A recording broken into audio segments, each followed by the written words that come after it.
com/wake up call DT. I'm hoping you're all having a fantastic day. It is quiet, all quiet on the Eastern Front, I guess I would say, and I hope that it continues to stay quiet here in Syracuse and Central New York. We don't want that snow. Listen, I love the purity of the snow. I do. I love its purity and its absolute beauty. With that being said, it can keep itself away from here before my butt is on that plane. So, let me get on the plane. Let us all get out of here. And then for those that, are going to be here in the community, listen, I don't want this to be bad. I don't want the snow to be bad. I don't want people to have to change their schedules and cancel their schedules and move their schedules. There's a lot of stuff going on. There's different things that have to happen. I'm happy my parents, had their surgeries and got different things looked at and whatnot beforehand of all of this, but I just want us all to be safe. I need to get down to Florida, God willing. And so I just say prayers, folks, that the weather holds off, the weather's not bad, the weather doesn't get crazy, and that we can all get through this. And to everybody that's out there cleaning the streets for us and putting the salt down and plowing all the roads and everything, I want to say thank you from the bottom of my heart, because you don't get thanked enough and your job is not fun. So maybe to you it is, hopefully to you it is, but I know that it's a really tough thing to do, and you got to do it at 3 o'clock in the morning up here. So I just want to say thank you to everybody that's protecting our roads, protecting our families, and keeping the streets clean. So thank you for that from the bottom of my heart. With that being said, here on Wake Up Call with Dan Tortora, where sports meets that thing called life, we're about to say what's up, what's up, what's up to PJ in just a moment on Wake Up Call with Dan Tortora. PJ is going to be joining us as he always does in his normal Thursday stint here from 9 a.m. to 10 a.m. Eastern Time. Love having Papa Joe on the show. We're going to be talking about upper echelon quarterbacks of the NFL. Who does he think resides in the top of the NFL? We'll discuss that. We'll also get into Tom Brady's I retired. No, I didn't. Yes, I did. No, I didn't. I don't know. Who knows? Tom Brady, in my opinion, as long as that man is alive, and I hope he lives to be 150, I will never believe he's completely retired. So Tom Brady, for now, in this moment, at this time, right here, at this potential second, he is retired. But we'll talk about his retirement, and we'll talk about what to do with the Florida teams. What's going on in the great state of Florida?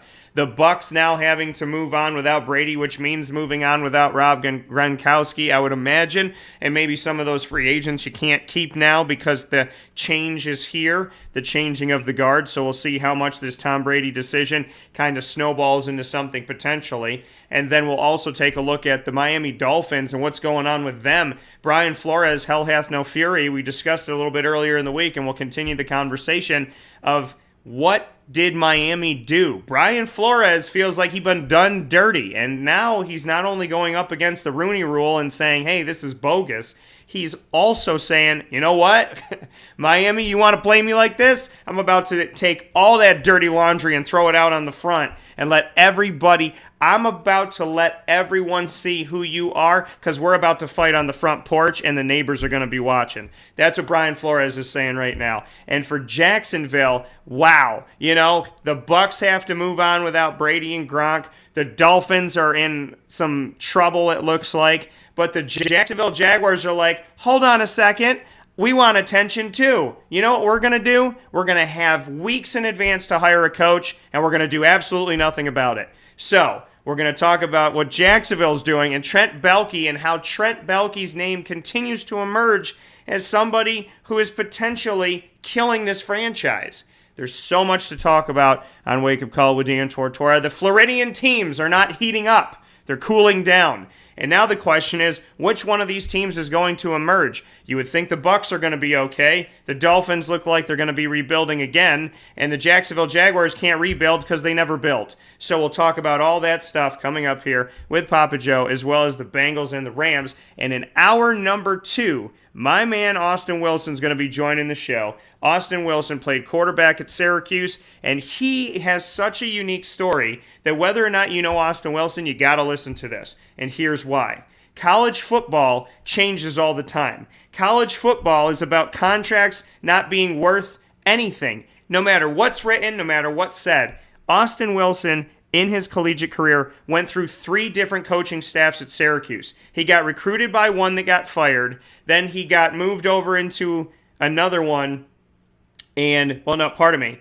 He got recruited by Marone and all of them, and then they left. Then it switched into Schaefer's staff that got fired, and then he ended up with Baber's staff. So he has a very unique experience of talking with us about 3 different staffs in his time at Syracuse, which really shows you how much of a business it is and how much things can change from his recruitment to being there to being told and then having changed and then transferring out eventually to Coastal Carolina. He did not have the transfer portal, but he'll tell us what he would have done with it and the story that he almost transferred out of Syracuse and he had a school he was going to and he decided not to go. So much coming up with Austin Wilson, including wearing number 5, which Donovan McNabb proudly wore, and Marvin Graves at Syracuse as quarterbacks themselves. So Austin Wilson's story is truly the story that describes in such a great way this morning what it actually looks like behind the curtain of college football. So we'll get into all of that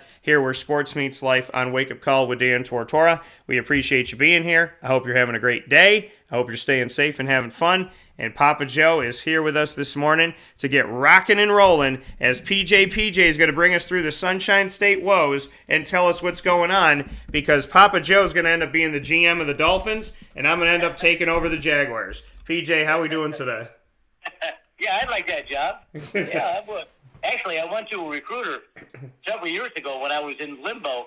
And one of the things I wanted to do is actually be the general manager of a professional football, or professional basketball, and football team. Mary doesn't even know that. Yeah, I did that, and it didn't turn out to anything because I wasn't qualified enough at that time. Look at Daniel. Things are an absolute mess down here. The Jaguars are making a poo-poo nest of this damn what they're trying to do. It's embarrassing because Chad can't get his head out of his butt and sit down and make a decision. Now the big talk down here is Trent Baalke. What the hell has he done to deserve all this crap that he's taken? I mean, the guy did a decent job. He was did a hell of a job over in San Francisco before he came here. I mean, he's qualified. And what the pundits are saying down here is that candidates don't want to interview with him around. Now, I don't know if that makes any sense to you, but if I was Shad and I was thinking about this, and I'm saying, well, why don't they want to sit with me and my general manager if there's something wrong with my general manager? There isn't anything wrong with him. These guys are just begging for a job, and no one's come forth because the Jaguars have not done enough to even interview enough people to hire. So I'm still thinking that there's some the strength out there for Pedersen or Caldwell to come in and take hold of this franchise and do something with it. God, I'm so tired of it. I mean, every day I got to read something by what Jacksonville, the people say about up there, or the pundits say, or the newspapers say. You know, I don't want to hear it anymore. I mean, I'm trying to get information out of Jacksonville Jaguars, and you probably do more than I do. Get all the information out of Jacksonville. There's nothing to talk about because they're not doing anything. So other than that, I don't know what to tell you. I mean, there's nothing to talk about. I mean, I don't know who they've interviewed lately. I don't know if they have a second interview on Pedersen or a second interview on Caldwell or what happened to Leftwich. I don't have any information for you on that. Yeah, you know, and that's, I mean, this is the thing, and PJ, this is where I have the struggle, is the fact that they had the time. They had time. They had the blessing of time. So many people don't have the blessing of time. They had the blessing of time. They had the blessing of having the opportunity to get to it before everybody else got to it. To go out there and say, hey, let's interview these people. Now, yes, there's some people they couldn't interview that were still in the playoffs, so they had to wait on a few people. But they had the opportunity to get out to this and do this earlier than other people would have had the opportunity to do. And so I'm sitting here this morning saying to myself, You had extra time to prepare, extra time to do your research, extra time to sit down with people, extra time to do your due diligence. What were you doing? What was Shad Khan doing? What was Trent Baalke doing? When they, okay, here's the list of guys we can't talk to yet because they're in the playoffs. So do that, like I said yesterday, do their research. Talk to their first grade teacher. Talk to their mom. Talk to their dad. Talk to their neighborhood people. Talk to, people that have hired them before. Talk to who they are and what they do. Talk to former players that played under them. Get the information of those people so that when you can interview them, you already know so much about them that they don't even know that you know. And then the people that you can interview, get them in once, twice, 3 times a lady. Because you know why? You got to them first. You had an opportunity to talk to Doug Peterson first. You had an opportunity to talk to Jim Caldwell first. You had an opportunity to go out there and see who is there. Matt Eberflus that you allegedly interviewed, he's got a job now. Nate Hackett that you allegedly interviewed, he's got a job now. So I'm looking at this and I'm saying to myself, you had so much time to do it, and the Broncos weeks later made the decision, and they got a coach. The Giants were one of the last teams to fire their coach, and they got a coach. Where is Jacksonville going with the time that they had and they didn't use it? If I was the general manager of the Jacksonville Jaguars, I would have done exactly that. I would have researched and talked to everybody and their mother about these people that I couldn't interview and the people that I could. The people that I couldn't interview, I'd have a stack of information ready to go by the time that they were out of the playoffs. The people that I could interview, I would have talked to at least once, if not twice, so that by the time Black Monday came on Tuesday, I named my head coach. Because I don't want the rest of the NFL to have a chance to talk to any one of the people that is a finalist as one of my candidates. That's what I would have done. Well, that's true. They certainly had enough time. I fully expected that the gentlemen that are not working right now, Pedersen and Caldwell, that certainly they would have come in for maybe 3 interviews. I know Shad wants to be real careful here, but gosh, I don't see anything wrong with hiring either one of those gentlemen to come in here and right the ship. And they could have started already on the staff. Now, I just heard this morning that the defensive coordinator of the Jaguars was fired yesterday. Well, who fired him? I guess Baalke did. But, there's no coach. There's no coach to bounce this off of. So, he's flying blind here. So I am assuming that whoever he hires is going to bring in their own offensive and defensive coordinator, which is logical. Yeah. I don't know. I think they're still waiting for. I don't know what the hell they're waiting for. Now they're waiting for that guy out in Los Angeles, O'Connell kid from the offensive coordinator of the Rams. Now they're waiting for him. I just read last night before I went to sleep is that guy's going to maybe slotted to take over the Vikings. So again, where are we with that?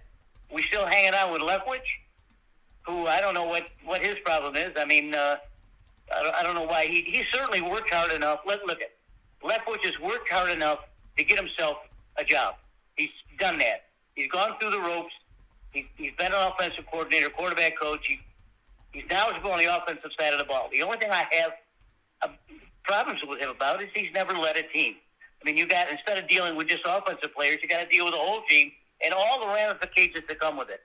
It's certainly not easy. I'm not saying that he's not qualified for it or he can try it, but Shad could have had at least an experienced coach on board with Caldwell or Pedersen, and I don't know what happened with that. I read a couple days ago that Pedersen just got cooled with the idea of Jacksonville. That's were the exact words, cooled. Now, what would be cooled off in Jacksonville? You got a hell of a team, a good team, not a bad team. You got a future quarterback, a star quarterback. What's bad about that team? The young offensive team got some good wide receivers, got 2 dynamite running backs. Are you kidding me? Now, why would Pedersen say he would be cooled against taking a job like this? I don't know. If I were the Jaguars, I don't know how they go about doing this, but maybe they can all get together as a team and come up with some notations and hand the shot and say, listen, or Baalke and say, listen, this is what we would like to see. Maybe you'd like to check it over and see if see what it is. Daniel, there's no excuse for them to not have someone in place now. They've got beat out on a couple of good guys. The Dabo guy from New York Giants, that surprised me. I didn't see that one coming. But these jobs they don't come along very often. I mean, they come along every year because guys get fired. But they're such plum jobs. I mean, and they're so good, and they're so neat to have, and you get to build and construct your own team, and hopefully you win. If you don't win, you're like Doug Merle. You're out on your butt. But I'm going to go on the fence here again, and I'm going to say, listen, I want to see Caldwell get the job. Why? Because he's experienced. He knows how to handle men. He's been around. He's been at two different franchises. One of them's real poor, type with the Lions. The other one was okay with Indianapolis. He can certainly do the job. Why hasn't he stepped forward? I haven't even heard anything about him. I mean, I haven't heard him say anything, or he's probably going to comment on this Flores junk that we're reading now. Well, Flores is not going to get a job, that's for sure. So have to scratch him out. So I don't know. It's difficult to understand. The cooler head's got to prevail, I guess, up there, and I guess Schott is just going to have to get together with his football people, if he does have football people anymore. Yeah. And Balky and say, this is, we got to do something. I know I don't want to rush into this thing, but I need to get someone in place. So let's get someone in place by the end of this week. Yeah, I mean, I just put the post out to give a metaphor and to tell you kind of how I view this. We all were back in high school, right? We all had group presentations, and you always had like 3 people, 4 or 5 people in a group, and there was always that one person that did absolutely nothing, and you're always like, why does this person get the grade that I get? I just said the Jaguars front office right now looks like that kid in your group in high school who can't even print out the pages for your presentation. The one that wants to put their name on the project after staring out the window the whole time. I mean, this is what I see right now. I'm like, dude, can you glue this to the poster board? Nope. Can you go and grab us something from the other room so we could do this? Nope. Can you take that book out of the library so we can research it? Nope. Just stare out the window the whole time. That's what I see with Jacksonville. Jacksonville is like, I'm stuck with that kid in high school who's not going to do anything for the presentation. They're just going to stand up there while I say the whole thing by myself, and whatever grade we get, they're going to get it. And they don't care if they fail, and they don't care if they succeed. I don't understand the lack of urgency with Jacksonville right now. You have lost and lost and lost and lost. There's no urgency. There's no desire to get anything done. When I was a junior in high school in 2001, I was in an intro to business course with my teacher, Mrs. Mannion. Shout out Mrs. Mannion. She's awesome. Got to see her a couple times. I kind of bump into her in the community, which I think is great. God bless you and your husband and your whole family. Hoping the best for you always. And so I did the class with her, and we could choose to be anything, do anything, project on anything. And I said, if I was the Jacksonville Jaguars general manager, I did that back in 2001. It's 21 years later. I want to go back and read my paper and be like, what was I going to do? Because I guarantee you they did none of this.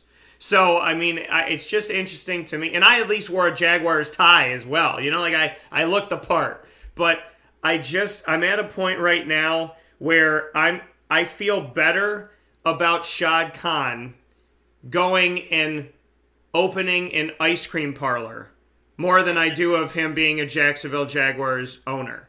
I would feel more comfortable with him saying, here's your walnut raisin surprise, than I do of anything else. I mean, maybe he should run the jumbo shrimp. I have no idea. But I'm in a place right now where I need to be held. I need to be spoken to. I need someone to play light music and talk calmly in my ear, because I'm going to start rocking in the corner with this Jaguar stuff, and I don't want to do it, PJ. I need a break from it all. Oh, that's true.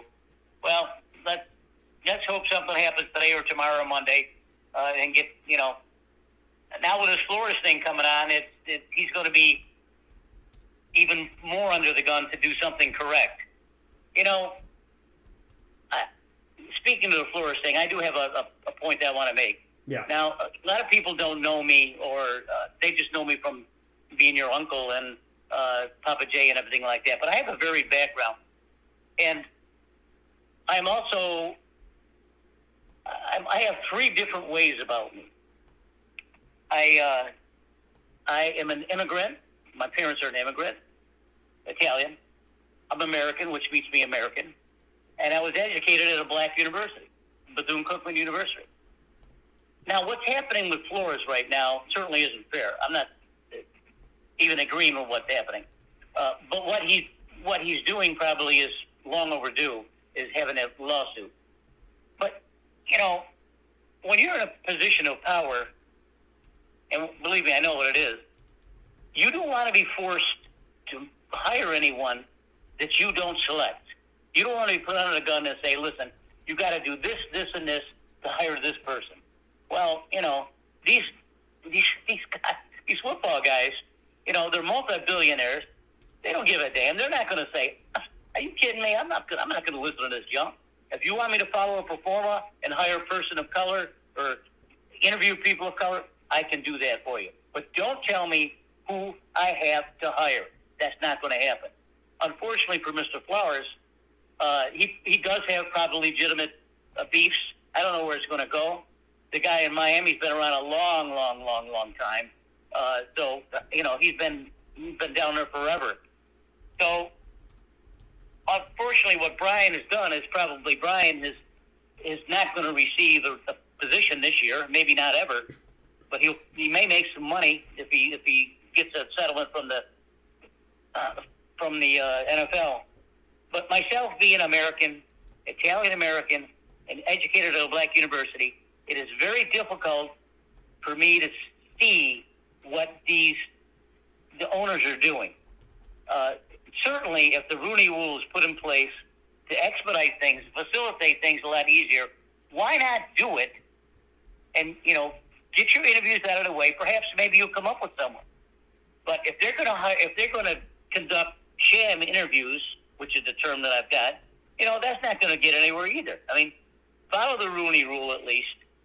Give the guys a chance to come up and say, I'm eligible enough to run your football team, and take it from there. So from a person as varied as I am, maybe that helps the situation, helps some people understand.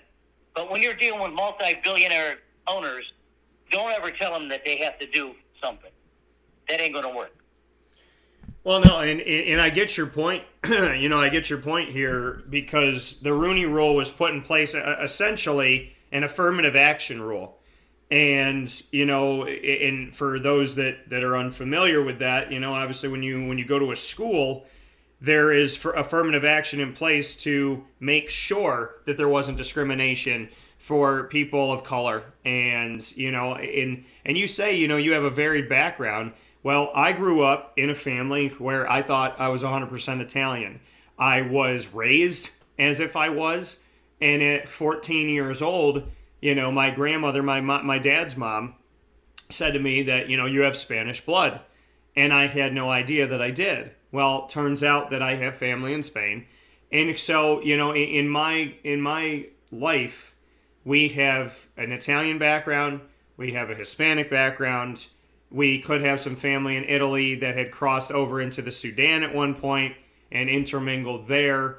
So, for me, my background is in different places. My background of being Hispanic, I have listened to people discriminate. And I've had people do it right in front of me because they didn't think I was Spanish.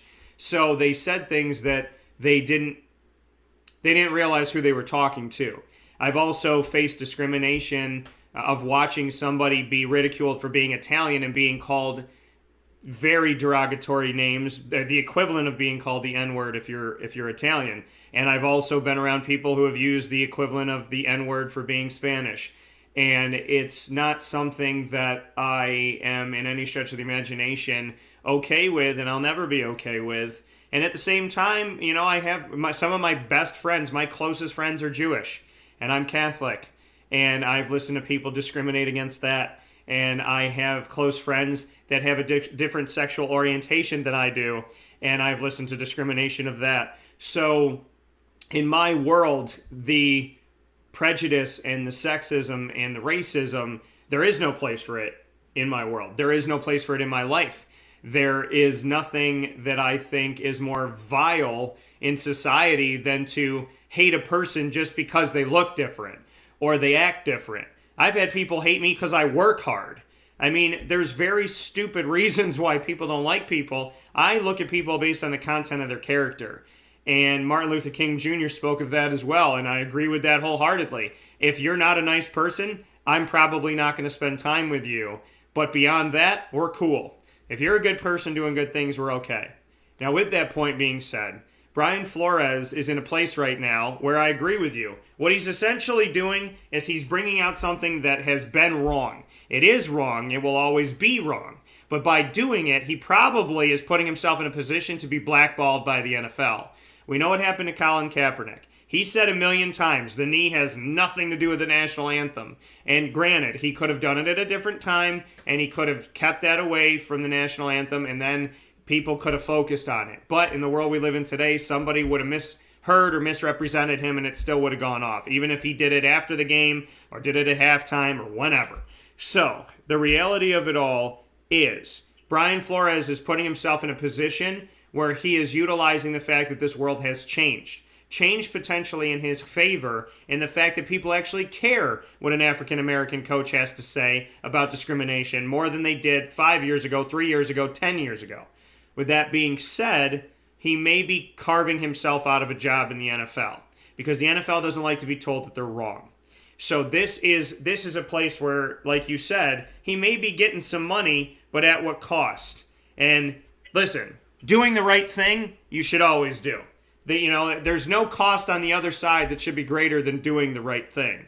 So I commend Brian Flores for sticking up for it. But at the same time, I also look at it, and if I was in his inner circle, I'd be like, dude, you know what you're doing, right? You know you may never coach here again. You may coach collegiately, you may coach in the CFL or the USFL or the reemergence of the XFL, but you may never coach in the NFL again. So, I mean, that's a world that he has to kind of live with, and that in and of itself is kind of ironic, because if they're just talking to him to not give him a job, but to do the bare minimum of the Rooney Rule, and they're not going to hire him, now they're really not going to hire him, and to do this with the Rooney Rule, it's almost ironic that it's like, hey, they're not giving me a job, but now by doing this, they may not give you a job. And this is where affirmative action gets dicey. It's like, okay, well, we're going to do it because we have to, not because it's the right thing to do, not because we want to, but you're forcing us to. And to your other point, Papa Joe, going off of that, the reality of it all for me is the fact of the matter that we live in a society where sometimes now, if there's a man and a woman up for the job, you have to hire the woman. If there's someone of color up for a job up against somebody who's white, you got to hire them. A white man is like the last person you should hire now, which is also discrimination. So this is what I was wishing in this whole thing. This is what I was hoping and praying for. Not that we just chose somebody else to discriminate against, but that we stop discriminating against anybody. I don't want to not hire a white man. I don't want to not hire a white woman, but I also don't want to pick a woman over a man because you told me to, or pick black over brown because you told me to, or black over white because you told me to. That getting equality for one group should not take away equality from another group, because then we are where we are. To say, okay, well, now no whites, so now we're segregating white people. Like they had their chance. No. Wait a second. I didn't own any slaves. I didn't do anything to anybody. I say I'm tinted. I'm tan. I'm olive. I'm in the middle of white and black. So to me, it's like I'm trying to see all colors here and make this equal.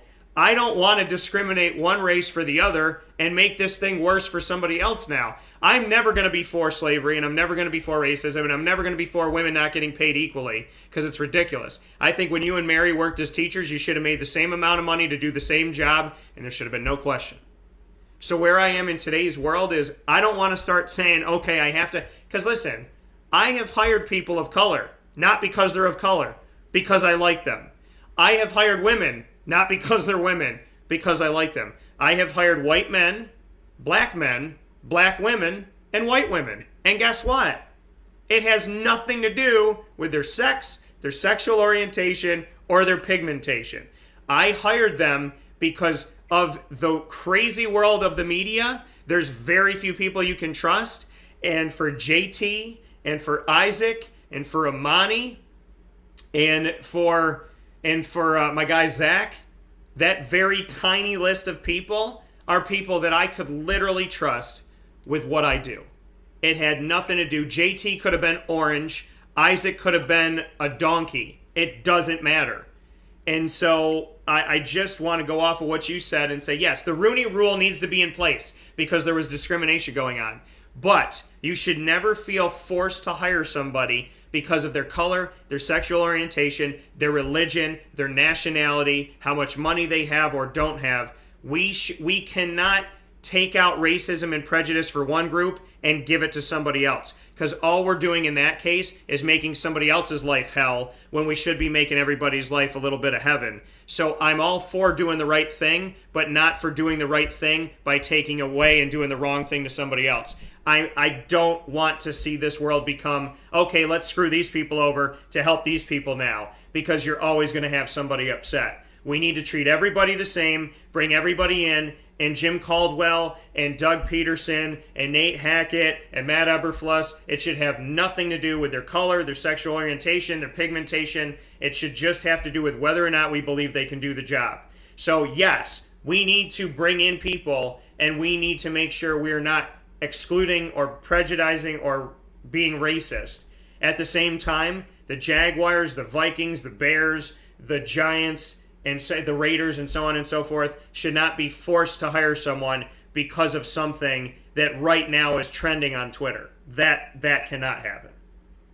That's right, and unfortunately, that's what's happening, and the owners are not going to stand for that. Now, I tell you, there's one guy that's probably looking at all this and reading at all this, and I don't know if he's amused to himself or not, but that's Mike Tomlin. Yeah. Now Mike Tomlin is a head coach. He's not, to me, he's not a black head coach, a white head. He's a head coach. He's been a head coach for, 15 years. What has he done differently that the rest of these guys haven't done? And the answer is he's won. Yeah. Now, if you're a black head coach and you've got a 3-year contract and you're not winning, you're out the damn door. The same with a white guy. It doesn't make any difference. Mike Tomlin's there, and he's probably laughing at all this because I never really had that problem, fellas. I had a family, and I know the Rooney family from my days in racing because they owned Yonkers Raceway. I know the family, and that's the way they are. They're solid people, and when they hire someone, it's for the long run. And Mike Tomlin wins. If you're Doug Marrone and you come into the Jaguars and you can't win, you're out the door. Okay? If you're so-and-so and so-and-so, you're out the door. You have to win in this league. And Mike Tomlin's trying to figure out why all this stuff is happening. If a person of color is legitimately interested in this position and is given a favorable interview and the owners say, okay, I'd like to take a shot with this guy, we'll give him 3 years to do it. I don't really want to do that, but 3 years is enough. So they give a 3-year contract, and they blow their brains out, and then they have to fire the guy. They got to start all over again. Mike Tomlin hasn't done that. Now, Mike Tomlin he's the kind of guy that's not going to – I don't think he's going to step forward and say anything. I don't think he's going to be quoted on this matter, shall we say. He'll probably support Flores, which he should, and everyone should. But Mike Tomlin is the rule when it comes to the Rooney Rule. That's why it was put in by the Rooney family. Why? Because they hired a guy 15 years ago, and he's won. That's all. Yeah, and that's the thing. And you brought up a great point, Mike Tomlin. See, so there's two things going on. There's two things going on in the conversation that we're having. Number one, Mike Tomlin got a job that at the time and through history, so few African American people got. So that was wrong. The other part of this conversation is that he won. So it doesn't matter what color he is or what his background is. So Mike Tomlin got a job at a time where it wasn't happening. And people argue now it's still not happening in the NFL. So the Tony Dungys and the Mike Tomlins, they were enigmas. They were exceptions to the wrong that was going on. And the other point of what you're saying is they won though. And that's the thing, is they won. And that's what kind of cures everything, is the winning side of things. You know, I look around the NFL. I look at these head coaches and seeing who these coaches are and seeing what they've done. The reality of it all, to me, it is extremely difficult to be a head coach in the NFL. But the guys that really stick out, the guys that really make you sit back and go, dang, they struck gold, or at least silver. John Harbaugh with the Baltimore Ravens. Sean McDermott, which I can admit I knew nothing of him before the Buffalo Bills. I look around this list and I look at some of these other coaches here. Matt LaFleur with the Green Bay Packers. Andy Reid, who most people thought was going to retire after the Eagles let him go. And look at what he's done with the Kansas City Chiefs. I look at Sean McVay with the Rams. Younger than me. I think he's 35 right now, or maybe just turned 36. And he's going to his second Super Bowl in less than 5 years. Bill Belichick, of course. Mike Tomlin. Pete Carroll on most days. Bruce Arians. Mike Vrabel, for goodness sakes, doing what he did without Derrick Henry. Those are the teams that I look at, the coaches that I look at, and I say to myself, wow. Now, it is so hard to find a coach, so I would say to anybody out there, if you're discriminating, if you're using the Rooney Rule just to meet the bare minimum and pretend that you want to hire these people, it is so hard to find a good coach. Why would you discriminate? Why would you ever keep anybody off your list? Because the reality of it all is, I don't care if you're orange with purple polka dots. I need a good coach. Jacksonville should be willing to hire an actual Jaguar. Because at this point, it's better than a human that they've hired. It runs fast, it growls, it knows how to capture its food, and it doesn't put up with anybody's BS. So maybe the Jaguars need to hire an actual Jaguar. Go to a zoo, find one that talks, and have a day with it. Because I can't... because I can't deal with it anymore.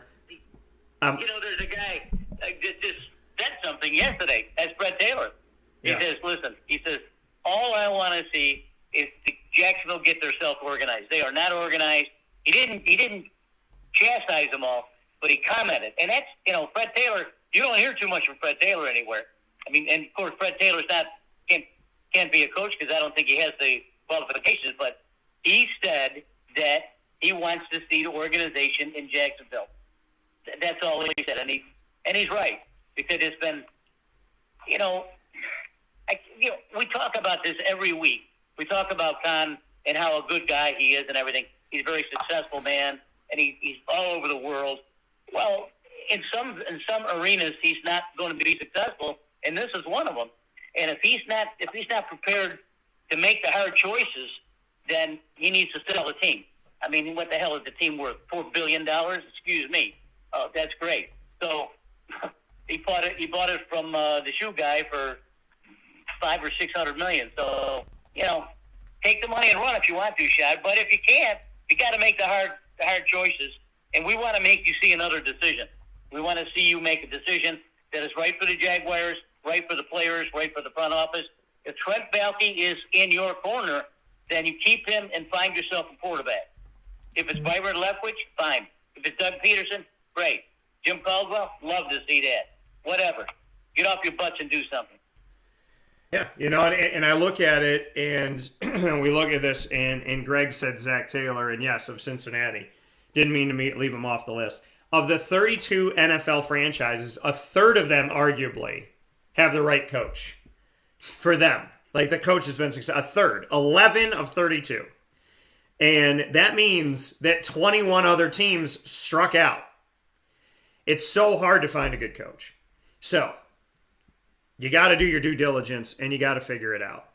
The Jacksonville Jaguars, at this point, if Jacksonville hired Howard Stern, if they hired, I mean, I don't know at this point. I'm just trying to run through my head. Barney, if they hired, you know what I mean? But I look at this, I'm almost thinking like, should Disney just take it over and make it a small amusement park? I have no idea what's going on right now. I just want there to be positive change. But I will tell you this, and I will tell you this with utter confidence in myself because I believe I could do anything. I will gladly take over the Jacksonville Jaguars as general manager, and I promise the city of Jacksonville and the county of Duval that I would do a better job than what has been done up to this point. That is what I would say, because I trust myself. I trust my network. I trust my connections, and I trust my ability to make good decisions. I trust my faith in God, and my compass always points due north. So, with that being said, we're going to take a step aside for a fast break. When we come back, we will be discussing the Dolphins and the Bucs. We said we were going to talk about a bunch of stuff, and we were going to start with those Floridian teams. And Jacksonville has taken almost an hour of our time, and yet still they haven't made a decision. PJ and I just had more of a conversation than probably Shad Khan and Trent Baalke. I don't know what they're talking about. Do you want more mustard on your Cuban sandwich? I have no idea what's going on right now. Did you want some ranch to be in the VIP room? No, I just figure it out, folks. I would love for you to just anything, literally anything, figure it out. Stop being the kid in the presentation that's picking his nose and looking out the window. So we'll take a step aside for a fast break. When we come back, we'll hope that Jacksonville, if they are picking their nose, will, like my grandmother say, eventually pick a winner. So we'll take a step aside for a fast break on Wake Up Call with Dan Tortora, where sports meets life. Plenty coming up with Papa Joe from the Sunshine State right here inside of the Cafe Kubal Studios. Thank you so much for joining us and for always being here every Monday through Friday from 9 a.m. to 11 a.m. Eastern Time.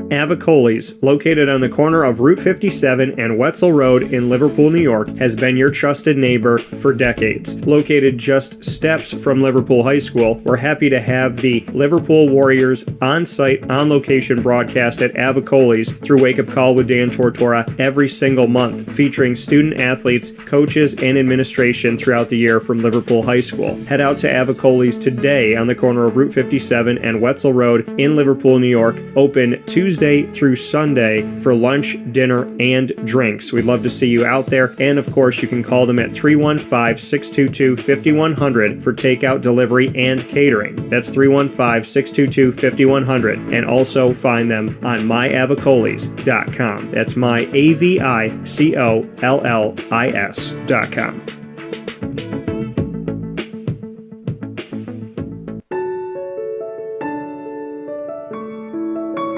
Having peace of mind when you're out of town that your furry-loving friend is safe and sound means taking them to Canine Campground, because we all know that when it comes to the love of our pets, it goes well beyond the call of duty to make sure they're safe and sound. Right, Lily? So take a ride to 242 Johnson Street in East Syracuse, New York, and see Canine Campground and where your dog will be staying, in the classic cabin, the executive cabin, the grand cabin, or of course the luxury cabin, because if you know Lily, you know she loves luxury. Now you don't have to wait to the last minute to find a family member or a friend that'll take your dog for a few days. Call Canine Campground at 315-299-4013. That's 315-299-4013. Their drop-off and pickup times are Monday through Sunday. Check K9campground.com for more information. That's the letter K, the number 9, and campground spelled with a K.com. K9campground.com. When you're going out of town, bring your dog to Canine Campground.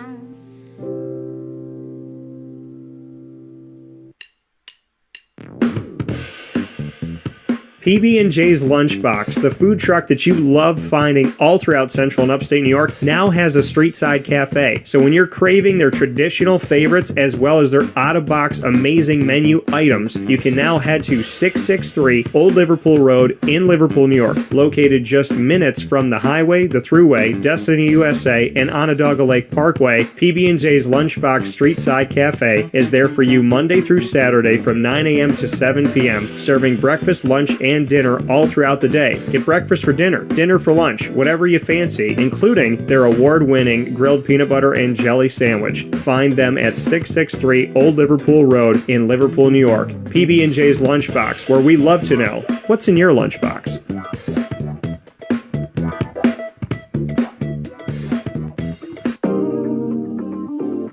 As a patient, what do we want? To be cared for, to be listened to, and to have someone walk us through the process on our path to victory. Victory Sports Medicine and Orthopedics does all of those things beautifully, with Dr. Mark Petropoli leading the team on 791 West Genesee Street in Skaneateles, New York, located minutes from beautiful Skaneateles Lake. Whatever your injury may be from head to toe, preventative care, rehab, physical therapy, laser therapy, and surgery are all available at Victory Sports Medicine and Orthopedics, where they care about us, they listen to us, and they understand that everyone's path to victory is a little bit different. Let them help you on yours by calling 315-685-7544 to make your appointment today. That's 315-685-7544. And find out more information at victorysportsmedicine.com.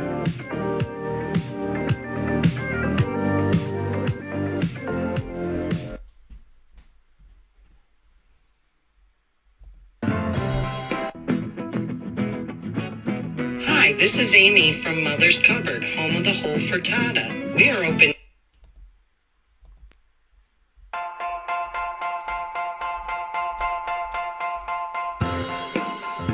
Cafe Cabal Mobile Cafe brings the cafe experience to you. We'll roll out to your neighborhood or office, ready to serve our locally crafted espresso bar to our loyal patrons. Inquire at cafecubal.com. Cafe Cabal, coffee for the soul.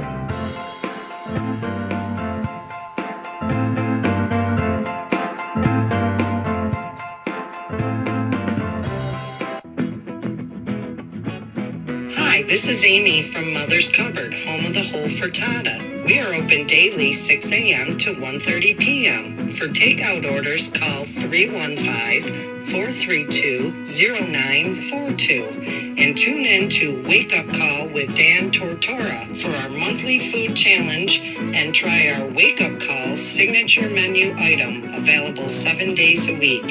Here at Mother's Cupboard, we are Central New York, and it's our honor to serve you. Ma and Pa's Kettle Corn and Popcorn Factory remind us that every day is worth celebrating. Find them at 201 Old 7th North Street in Liverpool, New York, open Monday through Saturday in-store and all the time online at maandpaspopcorn.com. Serving our Central New York community and beyond, you can order all throughout the country at maandpaspopcorn.com. And remember to get your tins, which have in-store half-price refills forever. Ma and Pa's Kettle Corn and Popcorn Factory, available to you for fundraising and all of your events by calling 315-450-6272. That's 315-450-6272. Ma and Pa's Kettle Corn and Popcorn Factory. How corny are you?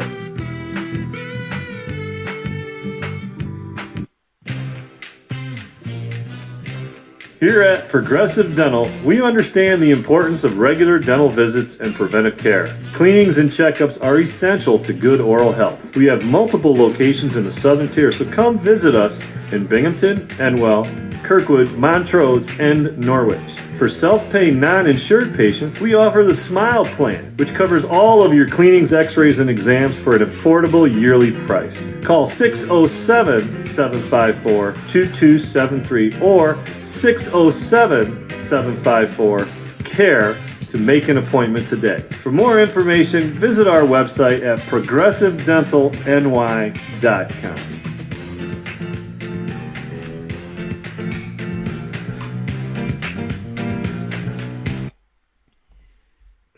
The Millhouse Market, located on 3790 New York 13 in Pulaski, New York, is worth the drive every single time. Make your way out to the Millhouse Market today and let them know the Wake Up Call sent you. They are there for you every Tuesday through Sunday, closed on Mondays, so make sure you head out there and enjoy all that is to be offered at the Millhouse Market, with so many different ways to connect with the fantastic people there. Rebecca Alford, her mind is incredible, and she is so talented. The work of her hands and everything that she brings to life there at the Millhouse Market, the homemade breads and desserts, quinoa bowls, rice bowls, brick oven pizzas, and sandwiches named after the families that helped to settle today's Pulaski. Ingrained in our taste buds and ingrained in our community, their general store has local products from local companies, including jewelry, clothing, as well as soaps, different spices, and different things to use in your kitchen, as well as honeys and syrups. Their indoor dining has a bistro menu that changes every week, and their drive-through window allows you to grab your food and go and be on your way. The Millhouse Market, multiple places, all in one, all local, and here for you every single week. Make sure you head out to 3790 New York 13 in Pulaski, New York. Worth the drive every time. With that being said, here on Wake Up Call with Dan Tortora, where sports meets that thing called life, we appreciate you being here inside of the Cafe Kubal Studios. Cafe Kubal, 3501 James Street, 401 South Salina Street, both in Syracuse. Inside of Galisanos Children's Hospital in downtown Syracuse, as well as on 343 Fayette Street in Manlius, New York, and on the corner of Route 11 and Taft Road in Sweetheart Corners in North Syracuse with their drive-through location. Cafe Kubal, it's as simple as this, folks. Coffee, chai, tea in general. Go out there, warm up, and get what you need today. And if it's going to be snowing here, then go out today and grab a few and stash them. Put them right in the fridge and have them ready for tomorrow and ready for later on in the day. I love grabbing my chai and keeping some more for myself so that I can be on the morning show and sip it out of my cup here. So make sure you head off to Cafe Kubal today and support local and let them know that Wake Up Call sent you. Appreciate everything that Matt Goddard and the team do, and I appreciate you for being awesome. Papa Joe hanging out with us here in hour number 1, and we have talked about the Jacksonville Jaguars. It's time to look to the rest of the state of Florida. 2 other teams, the Bucs and the Dolphins. PJ, we talked about the Dolphins and Brian Flores already, but what are your thoughts on the fact that this team has been rebuilding essentially since Dan Marino retired in the early 21st century? His last game getting blown out 62-7 by the Jaguars, and Fred Taylor with an 80-plus yard run in that game. I remember it like it was yesterday.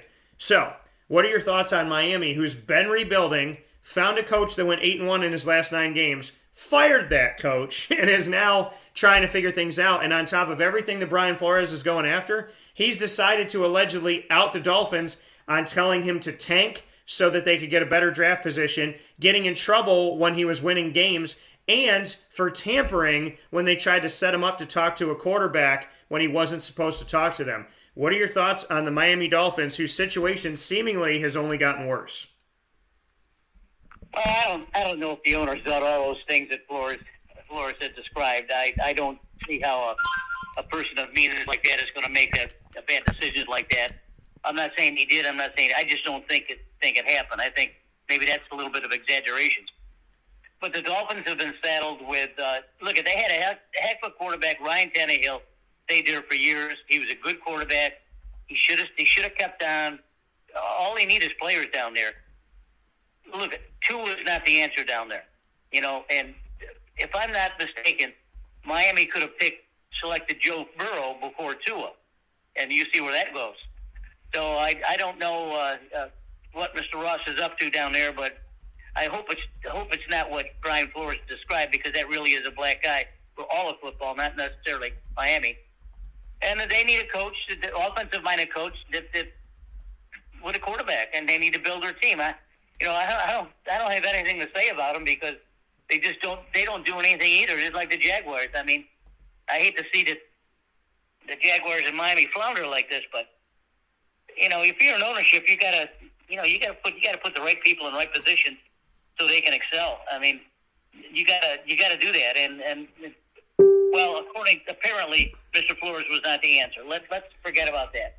He wasn't the answer down there for whatever reason. And Tua is not the quarterback. So where do you go from there? I have no answers for that. Yeah, and now, I mean, the question is, You wanted to, allegedly you wanted him for 2 years. Now the question is, well, what are you doing? The Deshaun Watson thing came up 100 times. Nothing happened from it. You don't have Brian Flores anymore. You have no plan. Miami has no plan. They were finally starting to look exciting. They were almost in the playoffs. I don't understand how you do better and fire your coach. It doesn't make any sense to me. How many coaches win 8 of their last 9 games? Of the teams in the playoffs, did those teams win 8 of their last 9 games? So did the Rams win 8 of their last 9 games? Did the Bengals win 8 of their last 9 games? So, it's just unheard of, especially to fire somebody after that. So Miami has been a you-know-what show. The Bucs, Tom Brady, greatest of all time. I didn't say that a couple years ago, but after what he did in Tampa, I couldn't argue it anymore. He is the greatest quarterback of all time in the NFL as it currently stands. He has decided to retire, allegedly. And because I never believe it. And so, but he's decided to retire and move forward. What are your thoughts on where the Bucs go from here? And with Bruce Arians and the group, I mean, Leonard Fournette, they sign him for a year and then figure it out. So you got Fournette and what you want to do with Fournette. You have, Mike Evans. You have Chris Godwin. You had Antonio Brown. And, you have a bunch of players on defense that have been effective. You have, I guess the real question for you, PJ, is when we talk about where do the Bucs go from here with Tom Brady retiring, it's a question that was brought up yesterday by Mike Sofka, also in the great state of Florida. Listen to Mike and I with our Fantasy Football Power Hour every single Wednesday between 10 a.m. and 11 a.m. Eastern Time, proudly presented by the Wildcat Sports Pub, live on Wake Up Call exclusively. So when you look at that, he brought up an option. He said, what if the Bucs got Jimmy Garoppolo? And so here's my question to you. Kyle Trask from Florida. You know a lot about him because you watched all his games. So Kyle Trask, Jimmy Garoppolo, what are your thoughts on should Kyle get the reins now at quarterback? Should Jimmy Garoppolo be moved to Tampa from San Francisco? Should somebody else come in? Should they make a play for Aaron Rodgers? What's your thought on Tampa right now? Well, I like the thought about Garoppolo. I hadn't thought about that. I know that he's going to be, he's going to be released or traded or whatever they have to do over there. But one thought that I felt that I read yesterday from Kyle Pitts, who's the rookie tight end for Atlanta, he wants Kyle Trask to take over the team, and he's coming from that. That's coming from the serious ball player there. Now, Kyle Trask is more a Tom Brady. He's big and tall and strong, except he's stronger and faster than Tom Brady will ever be. He's the same kind of quarterback, pocket presence, will not run outside the pocket. He spread the ball around so much last year that, 5 or 6 guys had more than 30 touches for Florida, and Kyle Pitts was unguardable. And the kind of offense that they had set up for Kyle Trask was perfect. Now, Bruce Arians is no idiot. He sees something in Trask. I'm not sure if he's going to give him the reins or not, but I'm sure it'll be up for competition. I don't think that they need to go outside their own team to let these guys battle it out. What is it? Is it Blaine Gabbert is with him over there? I can't remember, but whoever it is going to battle it out with Trask, and I like to see Trask at least give it a shot. I mean, he'll be familiar with Leftwich if Leftwich doesn't leave for a job. Certainly, there would be no stopping Leftwich from using Trask just like he did Brady. He's the same kind of quarterback with a better. I think he's got a better arm than Brady, but it doesn't matter. I mean, they're not going to ever be as good as Brady, but I think it'd be a good substitute. Yeah, I mean, I think Kyle Trask should at least get the opportunity and the chance, but I do like the Jimmy Garoppolo thing.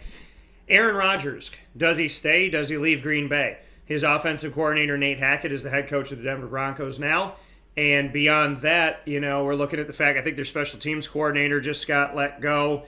So where do you see this Aaron Rodgers Green Bay saga going?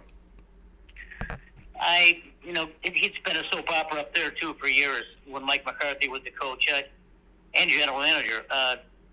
Rodgers has got some ego problems. He's always been kind of a diva up there. And I'm reading, at least I'm listening to my brother-in-law's up there. There hasn't been a lot been said about Rodgers. He's sort of cloistered himself, and he's not saying anything and doing anything. Maybe he's still thinking, but he comes up with the darndest things. And when he comes out of his seclusion, then he'll say something. But I don't see him leaving Green Bay. I think he wants to stay there. I think he wants to be the face of the franchise, like Bart Starr was for so many years, and Brett Favre. Those kind of quarterbacks don't grow on trees, and certainly Aaron Rodgers is. Frankly, he may even be up for most valuable player this year. So we'll see where that goes. I don't see him leaving anywhere.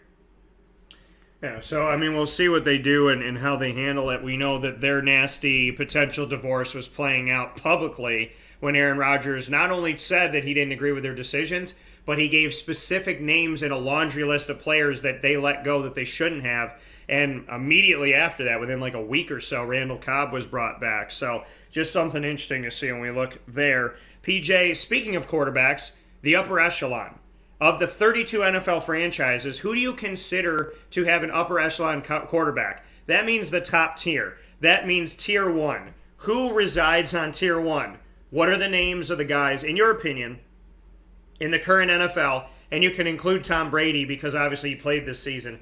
But the upper echelon quarterbacks of the NFL, in your opinion, right now in this moment, those that should be regarded as the absolute best of the 32 teams. Well, that's a good question. Well, certainly it'd have to be Mahomes and Josh Allen of Buffalo. Those two guys, I don't think you put Burrow in there quite yet.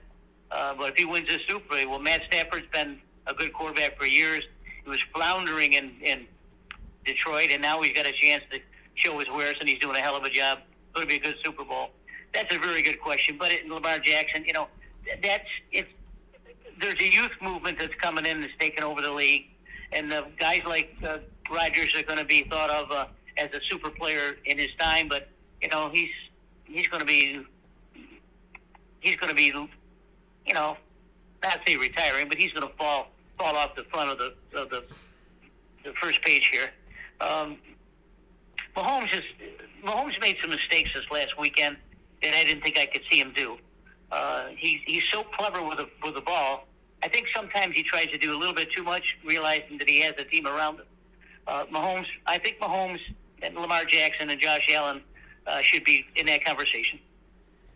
Well, and I would say, Pat Mahomes, Josh Allen, Aaron Rodgers, and Tom Brady, obviously he's allegedly hanging it up. But the question is, where does Matt Stafford? Is he there? Is he a tier 1, or is he just outside the door looking in? And where does Joe Burrow stand? Are they tier 1 guys, or are they almost tier 1 guys?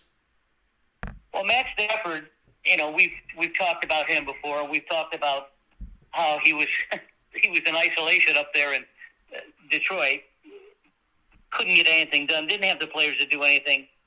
He was a great quarterback coming out of Georgia, and it's a shame what's happened to him up there. I think he's right there. I think he should be included in there. If he wins the Super Bowl, he certainly will. Joe Burrow has got the intangibles that Patrick Mahomes has and Lamar Jackson has. They see the field in front of them, and they can just shuffle around and move around and just keep their eyes down. A tough question, but Matthew Stafford is a very good quarterback. Whether he's a tier 1, I'm not quite so sure. But if he wins the Super Bowl and he wins next year, then certainly he should be involved in that conversation. Yeah, I think, and speaking with Joe Theismann, Super Bowl champion and playing quarterback for the Washington Redskins at the time, now the Commanders, which he broke on my show on Monday. Looking at the situation from his eyes, I was surprised he said Joe Burrow. He did not say Matt Stafford. He obviously respects Matt Stafford. We spoke highly of him, but he said Joe Burrow just a couple of years in the league. So interesting to see that he thinks Joe Burrow's in the upper echelon at this moment in time, and we'll see how that shakes out. To go back to Jacksonville for a second here, because some of our polls And this is the great thing about it, folks, on Twitter, and I don't know why Facebook pages don't allow this. You can't run polls on Facebook pages. So that's why you don't see them on my wake-up call thing. I mean, I will ask a poll question, but you can't make it like a poll where you can just click on like A or B. I have to actually write it out, and then you have to reply to it. So, I mean, that's fine, but I just wish they had polls. They used to have polls on the pages. I don't know why they didn't do it anymore.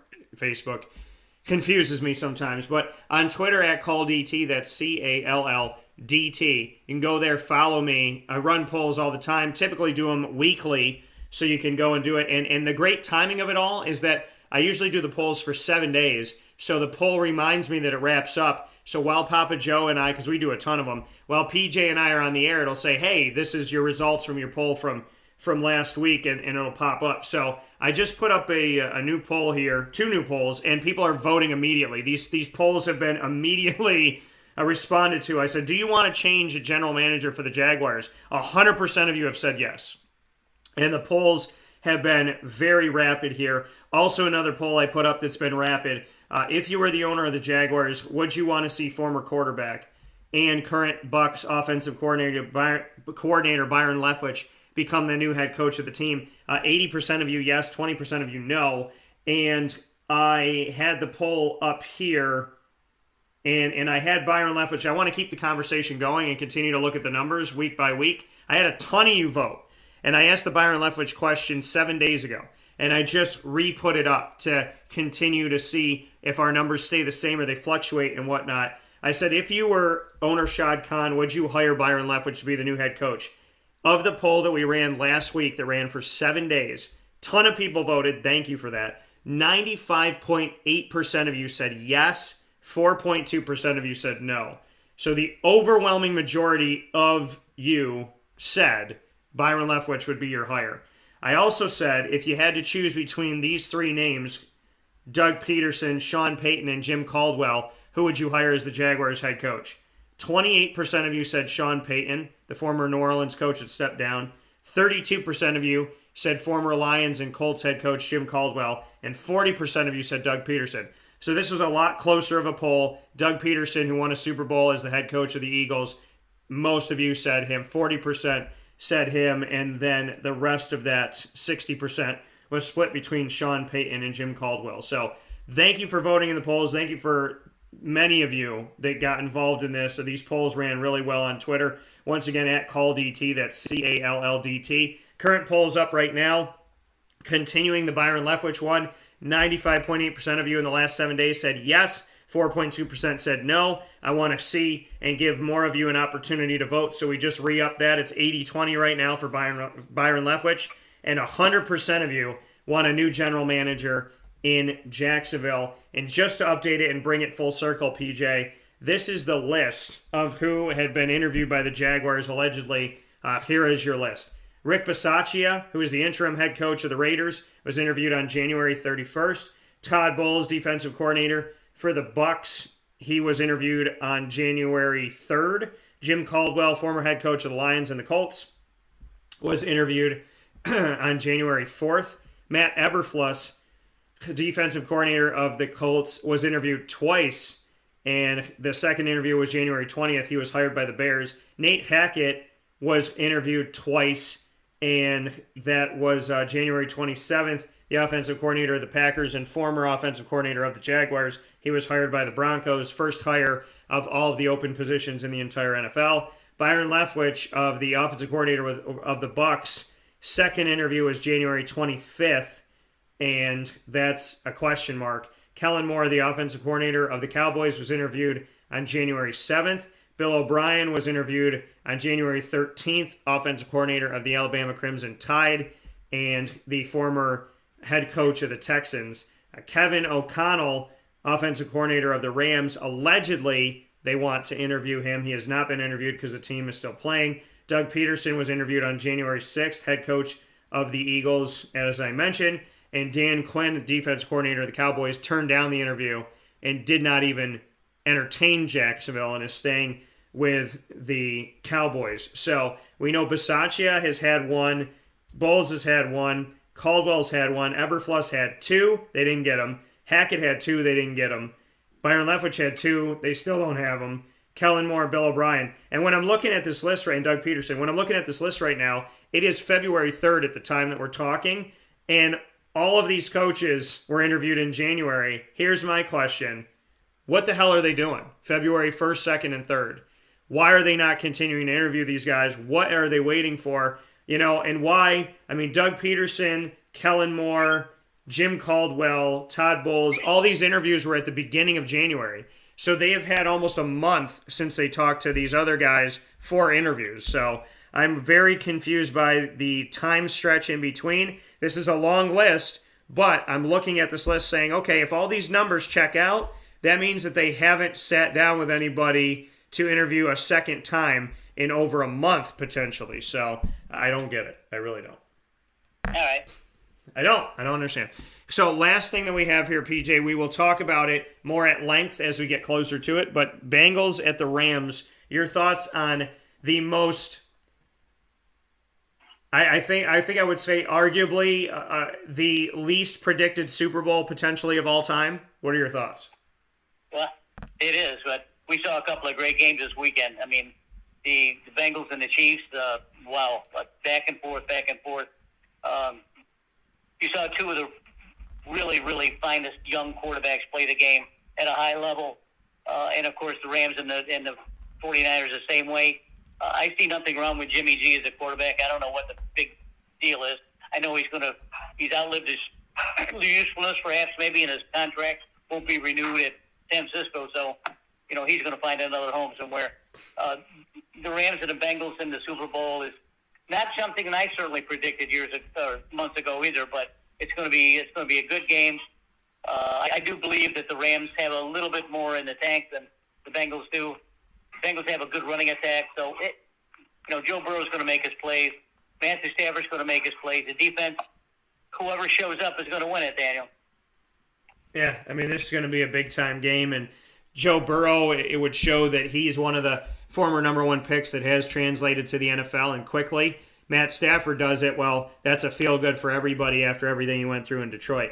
So good either way, exciting either way. And I want to shout out Pat Cuno, my third-grade teacher, who still follows my work, and she told me on the daily, I can't believe that she's kept in touch with me. I can believe because she's a great woman, but the fact that she has watched my work, supported me, and is consistently checking up on what I'm doing and supporting my business is beyond, and it's the greatest compliment in the world. She is a Bengals fan through and through, and she has waited since 1989. That was 32 years ago. So shout out to Mrs. Cuno, who's waited over 3 decades to see it happen, and I hope they finally, for her, I hope they win it, because they've been twice. They played the Niners twice, and they've never won.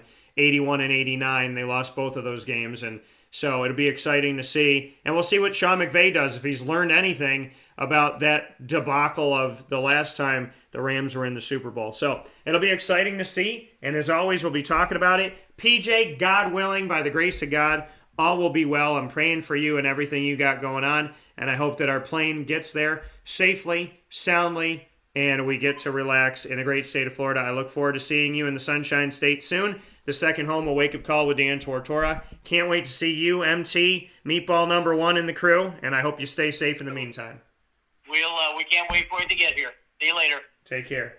That coming from Papa Joe here, where sports meets that thing called life. It's time for us to take a step aside for a fast break. When we spin back around, wake-up call with Dan Tortora, featuring a conversation behind the curtain of college football. You don't want to miss this. Austin Wilson, a quarterback who played at Syracuse, is about to join me and have a conversation that, in my opinion, every college football fan should hear. No matter who you're a fan of, no matter what you got on your mind this morning, you should not miss this conversation about collegiate athletics, college football, and the Austin Wilson story. Coming up right after this fast break inside the Cafe Kubal Studios on Wake Up Call with Dan Tortora, where sports meets life.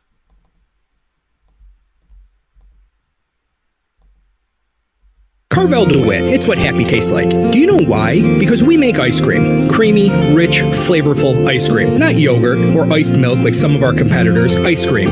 Fresh, by hand, daily. For the calorie conscious, we have something new for you. Our new Carvelite. Same great flavor, creaminess, and texture of our regular ice cream with only 35 calories an ounce. So whether you want an ice cream cake, flying saucer, dasher, carvalanche, hard or soft ice cream, we will satisfy your craving with our fresh, handmade regular or new Carvelite ice cream. Carvel DeWitt. It's what happy tastes like.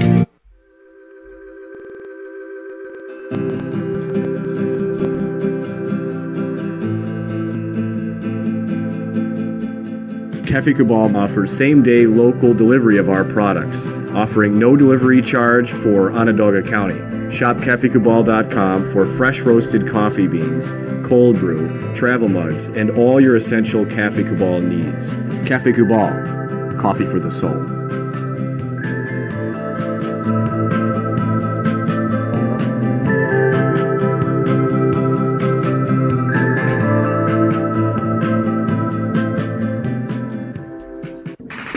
The Wildcat Sports Pub in Camillus, New York is located on 3680 Milton Avenue in the Home Depot Plaza. It is your family-friendly sports bar and restaurant. Folks, some sports bars aren't family-friendly. Some family-friendly restaurants are not sports bars. The Wildcat Sports Pub in Camillus, New York is proud to be both. It is that marriage that you've been looking for years. The Wildcat Sports Pub is your home base for your sports bar and restaurant needs, games for the kids, indoor and outdoor activities, and enough things on the menu to come back every single week and get to try something new. They're open Sundays from noon to 8 p.m., Monday through Wednesday, 11 a.m. to 11 p.m., and Thursday through Saturday from 11 a.m. to midnight. For reservations and party information, call 315-487-2222 for the Wildcat family-friendly sports pub and restaurant.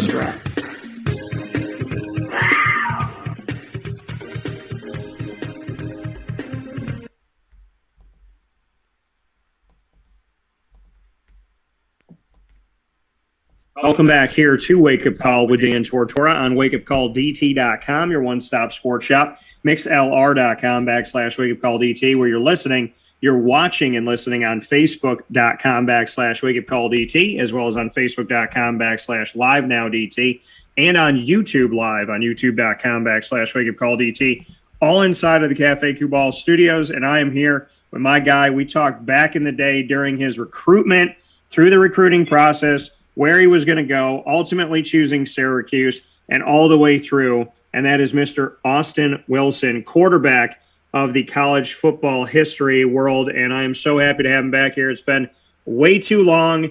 The hair is short again. It was short, then it got longer. Now it's short again. So now we have Austin full circle. Mr. Wilson, how you doing today? I'm doing well. Happy to be here. Long time. I know, man. It's been forever. Do you remember, like, back during your recruitment? Because we talked a few times. I had you on the show. Yeah, I definitely do. I remember it was probably because we talked a few times before I committed, and then it was after the whole once Marone left. Then we had a lot more discussions after that as things, obviously were changing in that world. But yeah, we went back all the way to, that would have been 2011, 2012. Yeah, because it was back in the day, kind of going through what was going on. And I remember talking to you on the phone and saying, hey, this is my hometown. I love Syracuse, but, I'm here for – I remember just saying I'm here for you. Mm-hmm. And whatever you choose or wherever you want to go, I'm here to talk to you, and I'm going to support you no matter what. And I just remember really feeling for you and all the guys in the process of just wanting you to, find the right fit and feel safe. I felt horrible for everybody. I don't even know. I guess that's where we can start. How did you navigate through being recruited to Syracuse and then just having this blowing up of the coaching staff when Marone made the decision to leave, kind of in the middle of everything for you and directly affecting your recruitment, potentially your decision? Yeah. I mean, honestly, it was a whirlwind because I committed early. So I committed when I was a junior and felt really comfortable with that staff and Coach Hackett. And they reassured me that they weren't going anywhere. So I felt really comfortable kind of kind of shut my recruiting off, honestly, for almost a whole year. Yeah. Started to turn down a lot of camps and, opportunities to go, showcase myself. And then, we got the news. Actually, I was at a basketball game, and it was only about a month or so away from National Signing Day. And Coach Marone called my dad actually during my game and gave him the news. So it was definitely shocking. And then right away, you kind of just go back to the drawing board and say, all right, what schools are still out there that are looking, that know about me and are interested. So, immediately started calling them back and seeing what I could, have as, for options. Yeah. And was able to get a few schools on board. And then, ultimately I still I didn't waver from the kind of the love that I felt from Syracuse and the campus, the whole culture around it. I loved it. And ultimately I don't think within that month's time, I could have gotten that from any other school. So I just kind of went with my gut and followed my heart. And, then we, ended up really loving my 4 years there. Honestly, I wouldn't change it for the world. So. Yeah. And to go through that process, I remember at one point I asked you, like, what are you going to do? And you said, honestly, I don't know. Mm-hmm. And I know for like a week or two, there was really that like up in the air. How did you get through that time period? Yeah. I mean, a lot of it was obviously family, very close to my family. So leaning on them for advice, my high school coaches, hey, just, I was 17 years old at the time. I was just happy to be, being recruited and living my dream of going to Division I. So I didn't want to get caught up in that. And I wanted to make sure I was making the right decision. So I think the biggest thing was just leaning on the people that I cared about the most and that I trusted to help me make that decision. And ultimately, why did you stay with Syracuse when you looked at everything else? What ultimately made you say, you know what, I'm gonna go where I committed to. I'm gonna see this thing through and trust in the new staff. What made you ultimately believe that you should stay committed? Yeah, so I mean, one of the larger things, honestly, so around when signing day is coming around, the coaches are starting to do their in-home visits. And it was probably about 2 months out, and that's when Hackett and Marone came to the house. We're feeling great about it, and then it was maybe 2 weeks after that they leave, and then this whole thing we just talked about starts happening. Yeah. But then quickly, Coach Schaefer is assigned as the head coach, and I had known him from, obviously he was on Marone's staff, and he kind of assured me that they were going to bring somebody in that was still going to be suitable to my playing style, and that they still really wanted me to come. And to me, that was the largest thing, was making sure that I was still wanted and not just, being a place filler. And I really did feel that, and had a good relationship with Coach Lester from the beginning. Yeah. And then, they made their visits, him and McDonald, to the house. And I felt comfortable enough with, saying I'm going to stay strong and stick with Syracuse. Here with Austin Wilson this morning on Wake Up Call with Dan Tortora inside of the Cafe Cubal Studios. Thank you for watching and listening in many outlets, MixLR, YouTube, Facebook, all.com/WakeUpCallDT. And, of course, hanging out with us on WakeUpCallDT.com. Austin, Tim Lester, I mean, we look at what he's done. He obviously brought you in, tried to develop you. He had Mitch Kimball for a little bit, and also went on and is an integral part of Syracuse having a 10-win season despite him not being there, because he brought in Eric Dungy. And so everything that Tim did, and then has gone on from there to go to Western Michigan, and they've only been to 10 bowl games in the history of Western Michigan in 60 years, and only 2 coaches have won a bowl game, PJ Fleck and now Tim Lester. What he's doing in his alma mater has been incredible. What can you say about him as an offensive coordinator and a quarterback's coach? Because since he was at Syracuse, it has been consistently inconsistent for coordinators and quarterback coaches. And he was not only so good there at recruiting, he was also good, in my opinion, of developing. And he's only continued that at Western Michigan as a head coach. Yeah. So he obviously, I had a few different coaches that I had the privilege to play under, but of all of the quarterback coaches I had, I mean, he was right up there at the top. I mean, he was very easy to connect with. He was very open with kind of what he was feeling. So that's something that, I treasured, was being able to speak. Like, if I'm not performing well enough to your standards, come out and tell me it. Yeah. And help me get to where I need to be. And he was one of the coaches I could definitely say did that, and helped develop. So I think there's, some coaches, if, you got your guy that's the starter, all, 95% of your time and commitments going to that guy. But I think he did a good job of really pushing that competition behind the scenes. I never felt out of any competition that I was in, because it was in the quarterback room. It was a competition every day. And, he would get you up on the board. He just was making sure everybody was involved in the room, so that everybody was learning at the same speed.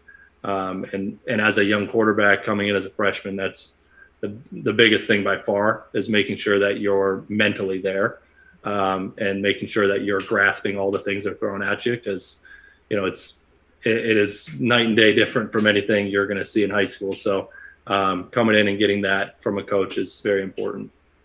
What are the best things about Tim Lester when it came to the nuances of being a quarterback? For me, I think it was the fact that he could sit there and he actually, he played the position, and he played it at a very high level at Western, broke all the records there. And, he would be asked bluntly, why'd you make that decision?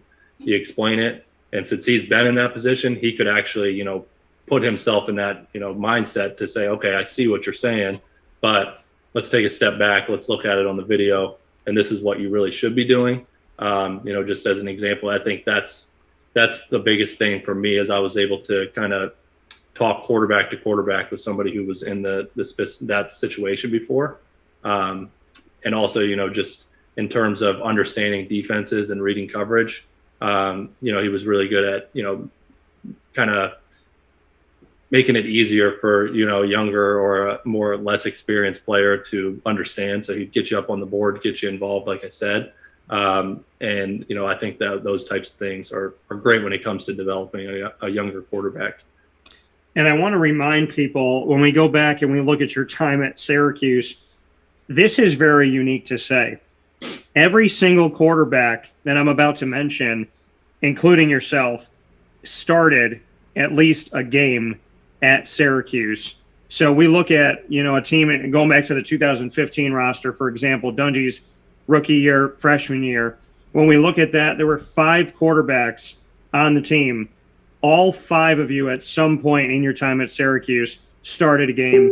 Eric Dungy, A.J. Long, yourself, Terrell Hunt, and Zach Mahoney. Just how interesting and unique that is to say, because I don't think a lot of places could say that of the 5 quarterbacks on the roster, every single one of those quarterbacks was under center at some point in a game, and all 5 of you got at least one start in your time at Syracuse. Yeah, it's crazy to hear you even say it. I mean, because when we were going through it, is obviously it's that next man up mentality, and that we lived it to the fullest. That's for sure. Starting off with Terrell getting hurt, and then AJ and I coming in that year and going, back and forth trading games, and then I got hurt, and then AJ in, and then Mitch got some time, and then the next year it seemed like it happened all again. So it was a very unique situation. I could say that. What did you learn from the guys around you? If there was a piece that you took from everybody, what did you take from, Mitch and AJ, Eric, as well as, Terrell, Zach? When you look around the room that you had, what did you take from these guys? Did anybody stand out? Did anybody have a huge effect on you? Did you take something from everyone? What can you say? Yeah, I mean, I think you kind of take a little bits and pieces from everybody's game, especially in those 2 years when it was such a heavy competition every year, because everyone was playing. So you're kind of seeing what works for some guys. For me, I feel like I wasn't the same style as a lot of them. So, I mean, obviously I was more of a pro style pocket passing quarterback. I wasn't going out there and rushing for a bunch of yards every game, but that's something that I could pick up as we, evolved and and ran different offenses and different schemes. So I was able to, pick. To be honest, the biggest person I learned from was Terrell. Obviously, he was the older one in the room. I spent a lot of time with him coming in as a freshman. He kind of Terrell texted me before I even got to campus. I mean, he was already texting me about offensive plays and things like that, trying to get me up to speed. Yeah. And for somebody he wasn't even the starting quarterback yet at that time. And he was that's kind of just speaks to his leadership ability, and reaching out and bringing me along, getting me out passing right away. And then, I was very close with Eric Dungy and Zach Mahoney through my years there as well. So just kind of learning together, going and watching film together. It's good to have a close knit group. So that way you can kind of lean on each other. What do we not know about Terrell Hunt? Because he was the starter. He was supposed to be at the time the golden child. Mm-hmm. And then, he got hurt and he comes back, he gets hurt again. I'll never forget him coming out on the sideline with his crutches and your heart just, breaking for this guy and you wondering, can he catch a break? What about the Terrell Hunt era do you want people to know, or what's maybe because I feel like he's almost become a forgotten son of Syracuse, and I don't like that. Yeah. I mean, I would go back to what I just said. I mean, the biggest thing that I could pin on Terrell is leadership. He was very selfless in that. And even though whenever he was the starter, and the number one, he never really carried himself like that. And not to say anybody really did while I was there. We had a very humble group of guys. But his work ethic was very high. And he was very smart in the quarterback room, but in terms of that leadership ability, that's what really resonated most with me, because he kind of took me under his wing and brought me along, even though, a year later I'm trying to compete with the guy and he's still pushing me to be better every day and challenging me. Why are you not here? Why are you not, that ultimately that just speaks to who he is. And I think that's why a lot of people followed him. That coming here from Austin Wilson, Syracuse Orange, quarterback alum on Wake Up Call with Dan Tortora inside of the Cafe Cubal studios. Austin, when you look back at your time at Syracuse, what are the moments, like you just said, when Terrell's saying, hey, why aren't you here? Why aren't you doing that? Like, can you pinpoint a moment where you feel like, dang it, like a learning or maybe crossroads moment where you thought, I'm not looking at enough film, or you went out there and you didn't catch something that maybe you should have seen? Do you have a moment or two that was like a pinnacle moment in your career in college, like a crossroads moment where you realized something and took the next step? Yeah. I would say that my redshirt freshman year, kind of the year I played the most, I think, coming out of the Villanova game, the first game of the year, I just won the backup job to Terrell. And, obviously we don't expect what happens in the first quarter of that game to happen. And Villanova being a solid team come in, we end up getting the win there, but there was a lot of mistakes, from my end being my first time playing in a college game. Still didn't, I feel like it didn't shake out too bad for me, but that game specifically taught me more than anything else, just getting those live bullets, getting in front of a crowd, and seeing a defense that wasn't our SU defense in practice, and then from that being able to go back, watch the film, and to specific play, I remember it, there was a deep post route, and Terrell, he gave me crap for it for weeks after that. But I missed him. Like, he was wide open. I took the check down to Ben Lewis, and to this day, he would still remember it. But he was like, "Man, it was cover 4. Why didn't you take a look at the post, man? Like, what?" And I was kicking myself because I didn't even the next day I would watch the film in the morning, and I'm like, "Wow, that was a touchdown right there." But just right there was a kick in my butt to be like, I need to be one step better, and I need to get in the film room even more than I am right now. So I think just getting in that live situation and then seeing yourself in the film room, watching yourself actually and seeing missed opportunities really gives yourself that extra kick, And so, for you, when you look back on it, I want you to take a critical eye to your time at Syracuse. How would you assess yourself in your time at Syracuse when you now had plenty of time to look back upon it? Yeah. So, I mean, in terms of my time at Syracuse, I loved every minute of it. It was something I'll never take back. And so glad I went there, and the memories I've had there, and friendships that I still have today. In terms of my playing career, obviously there's a lot of things I wish I could, get back, looking at things, but ultimately I think, in the most of the games I played against some really good teams. But there was, I'm a tough critic on myself. So looking back at it, I always am like, I know I could have did better than I did. I had a lot more that I could have done, and I just didn't show it in the time that I was given to show it. So looking back, there's obviously some regret on what I, was able to put out on the field, but I think ultimately still happy with what I was able to do and showcase in some of those big games.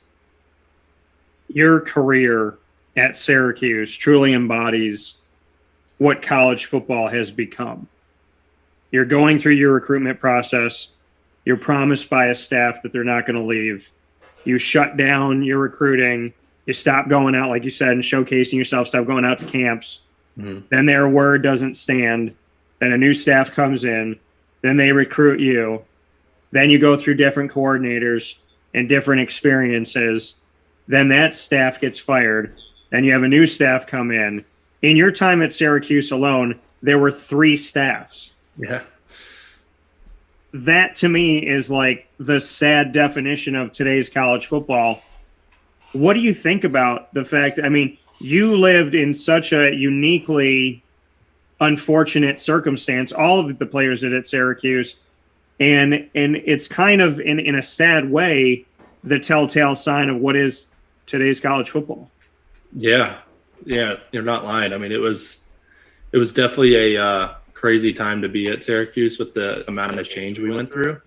And unfortunately for me, when I left and went to Coastal for my 5th year, I didn't stop there because the coach that recruited me there, the day I showed up for spring ball, he told me he just took the job at Temple.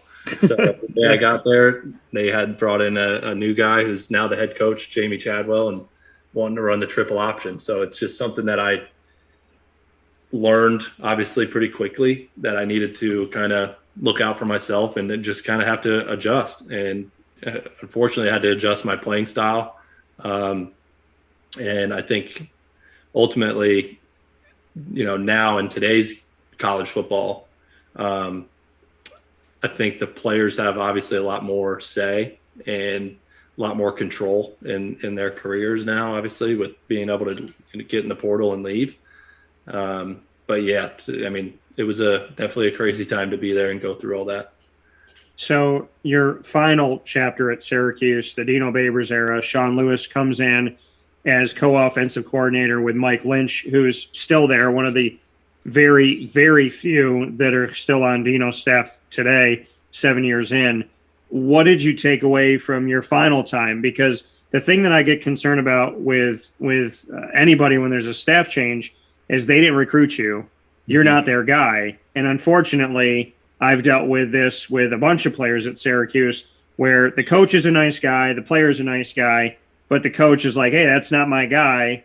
And so I'm not going to make the other coach look good. I'm going to go find my guy and I'll make it work. So, sometimes you guys get wrapped up in that, and it's an unfortunate where it doesn't matter your talent. It doesn't matter your ability. When a new staff comes in, they're kind of cleaning house, even if some people are still on scholarship. Yeah. What was your experience like in the staff change? And did you feel that maybe you were on the outs even without getting a fair opportunity when Dino and the staff came in? Yeah. So to be honest, I don't even know if you know this, Dan, but like a peek behind the curtains of what was going on then, I actually had opened up my recruitment and was actually on a visit to go to Towson the weekend that Babers got hired. And got a call, found out that they had hired Coach Babers, and I'm actually grew up with Matt Johnson, who was Coach Babers' quarterback at Bowling Green the year before. And he had called me, told me, said, you should head back to Syracuse right now. Like, this guy's offense is perfect. Like, you're going to be able to throw the ball around. Don't leave. So what did I do? I listened to him. I came back, basically told Towson I wasn't transferring anymore, because this was before I graduated. So I had to go, down a level, and come back. They tell us it's going to be equal open playing, competition. Everybody has a shot, and that was music to my ears. And, started out spring ball, had a pretty good spring ball. And then, ultimately everything shook out pretty evenly to how it was the year before, in terms of how playing went and depth chart went. So, who's to say on that? But ultimately, obviously, Eric Dungy had a great career, and there's no, I'm still great friends with him to this day. So I'm, very happy for everything he achieved at Syracuse too. Hindsight 2020, are you okay that you stayed, sad that you stayed, looking back on it? Yeah, I mean, I'm glad I stayed. To be able to have, Syracuse on my resume, and to have graduated there with all my friends. That was, to me, ultimately, I think that was the best decision I could have made, was to just stay one more year. Was able to still play in a couple games that year, and got some more film out there, and ultimately made more memories. And I don't think I would take it back, but who's to say what I could have did if I would have left that year, so it's it's one half dozen of the other. I could say yes, I could say no on that one. Did you play better with long hair or short hair, in your opinion? I probably played better with long hair, to be honest with you. But it didn't give me any extra cushion on my head, I can tell you that, when I got hit in Florida State. Well, and I still think about you whenever I tell this story, and I don't know if you remember this, but I've always had an issue with ever since I realized as I grew up, I have an issue with fans leaving. Mm-hmm. You guys are up big, the fans leave. You guys are losing, the fans leave. So the fans either go, this game's over, they won, and they head out, or they say, oh, screw this team, they're losing, I don't want to be here, I don't want to watch this. Here's where my frustration comes in. Number one, you're in Syracuse, New York. Mm-hmm. The traffic at most for you is going to maybe be 25 minutes. Right. Maybe. And I'm thinking, what else are you doing today? Are you going to Destiny USA? Do you have to go to the Parkway? I mean, what is the need right now? This isn't Atlanta. This isn't Orlando. This isn't Staten Island. We're not at a Yankee game. Right. And so I would get frustrated. And when fans would say, we want 4 stars, we want 5 stars.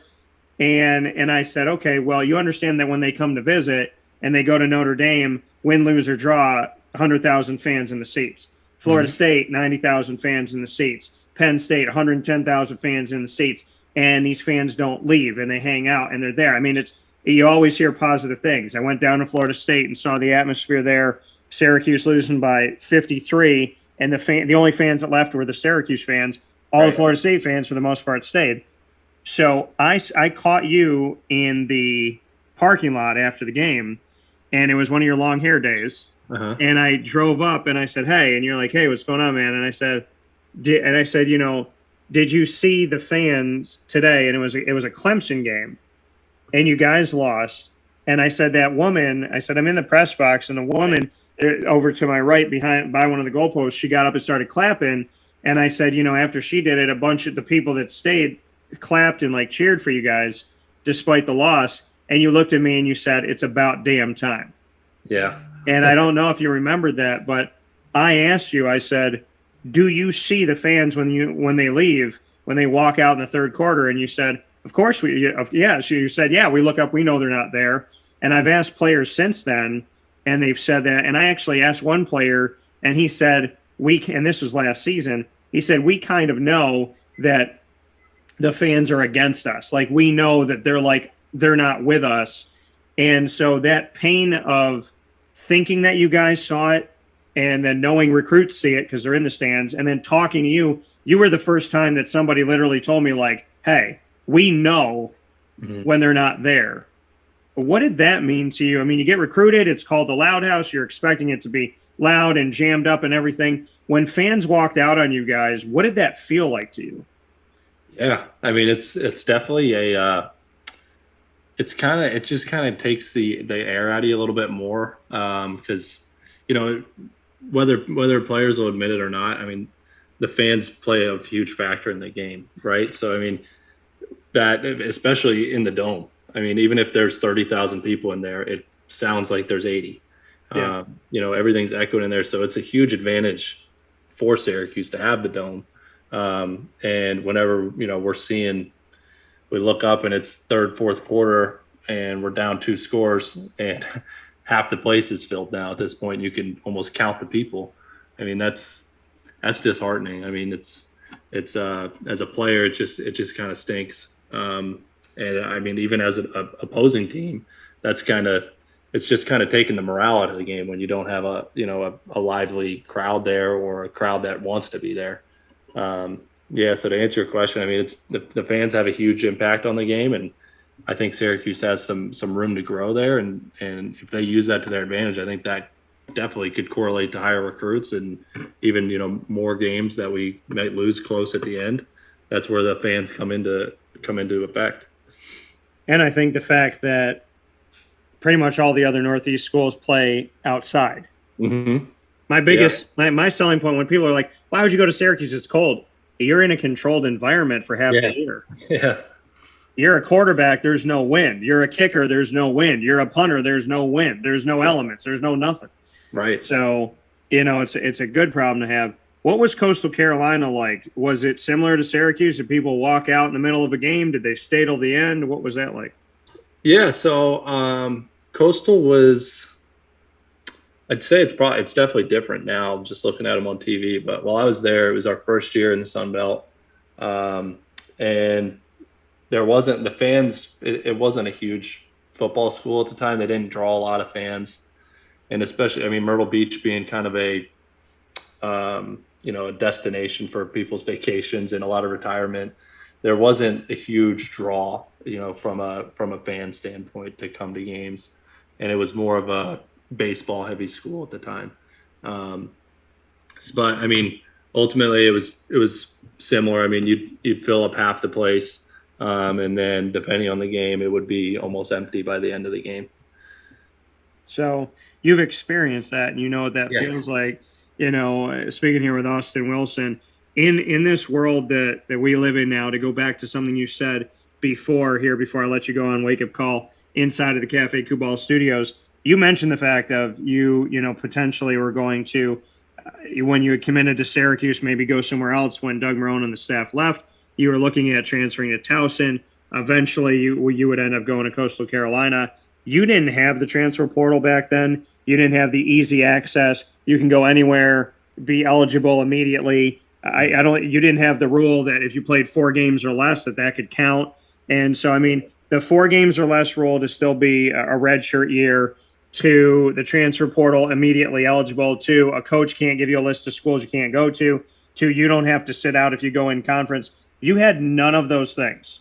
Yeah. If you did, what would life have been like if we can take, kind of this Marvel road? As we know, the Marvel timeline has split and there's a multiverse now. If there was a multiverse for Austin Wilson and there was a world where you had the 4-game rule, you had the transfer portal, you had immediate eligibility, and you had no restrictions in conference, what could that have looked like for you? And would you have taken advantage of college football free agency? Yeah. I mean, it's crazy what's going on right now. And I would say I'm a fan of it. I think it gives the players more opportunity, and I might be biased just based off of what you just said. I mean, my scenario through college and my career, I definitely, I think, would have taken advantage of it.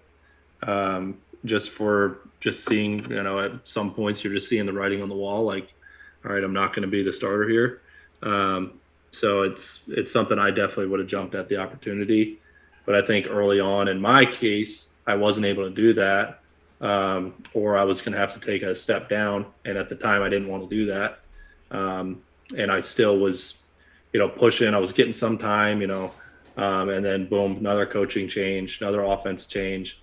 So when those things start coming in, it's tough. I mean, year after year, if you're, each spring ball, you're learning a new offense as a quarterback. It's hard to, really master an offense.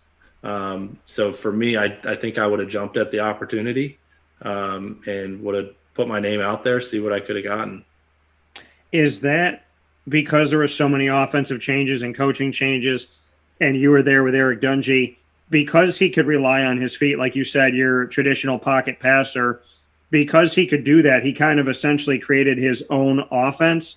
Yeah. And I don't think that like 70% of the time he did what the coach wanted him to do. I think Dungy did what he wanted to do on the field. So do you think that Dungy's specific set of skills is what kind of helped him to stay the starter? Because, you were trying to learn a bunch of different offenses as a pocket passer, and he was a guy that was like, hey, screw it, I'm just going to take off.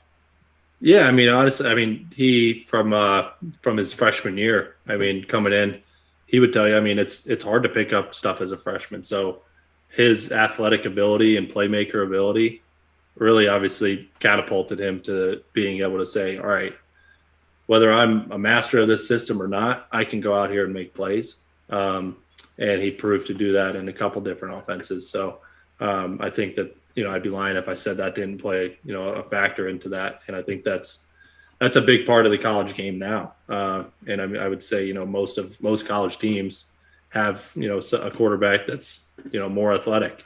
So I think that definitely plays a factor into it and helps you kind of evolve and learn and can maybe get over some of those hiccups to where you can rely on your legs. You've been a backup, you've been a starter. What's your advice now that the transfer portal is out there, now that nobody has to compete anymore? They can go to 4 colleges in 4 years if they want to. They just keep bouncing around.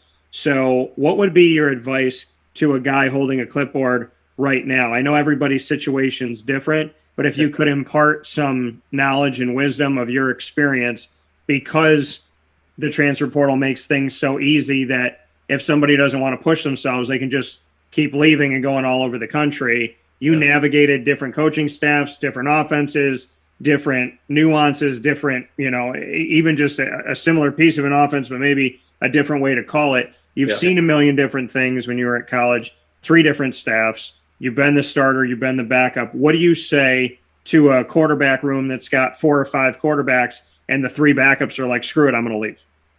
Yeah. My biggest advice would be continue working. Because honestly, every day you're in there learning. You can't get any of those days back. And for me, I cherish those days and I wish I could get them back, so I would say, always be ready. I lived that life for a couple years there. Obviously we were always trying to stay ready because all of our numbers were going to get called at some point. And you never know when yours is going to get called. And from a freshman, that was the biggest or best advice I ever got was, I don't care where you're at on the depth chart, make sure you're staying ready, taking mental reps. And, if you're in practice and you're a 3rd string guy, you're not getting that many reps. So making sure you're staying right there behind the huddle, listening to it, know what the play is, staying mentally there as much as you can so that you're constantly learning and so you're always ready.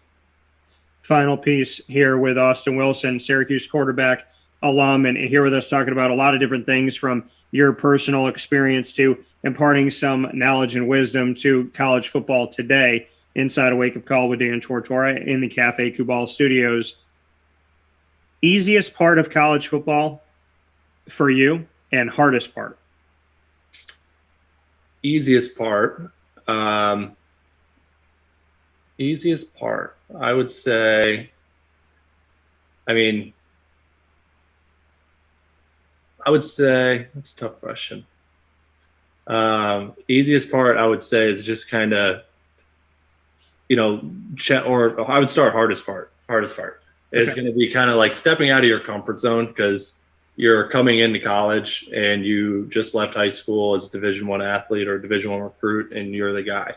So you got to step out of your comfort zone and put yourself and humble yourself a little bit to be able to, know that it's okay and feel comfortable asking a million questions and making mistakes in practice and making sure that you're correcting those immediately. So that I'd say that's the hardest part, is just taking a step back, lowering your standards a little bit, and making sure you're learning.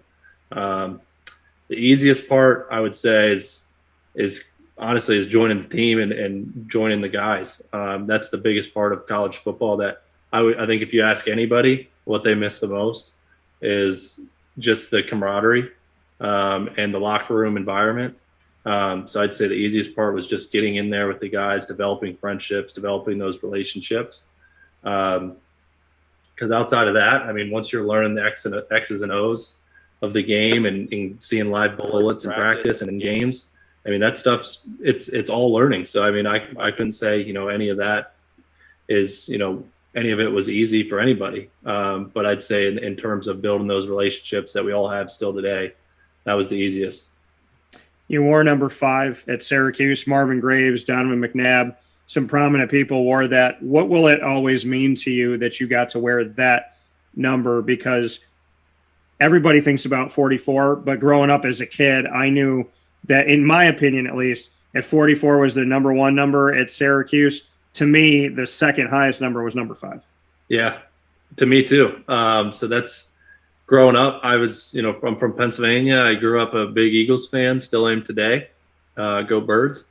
And I was a huge Donovan McNabb fan. And that's kind of why I started wearing number 5 from when I was in Pee Wee football.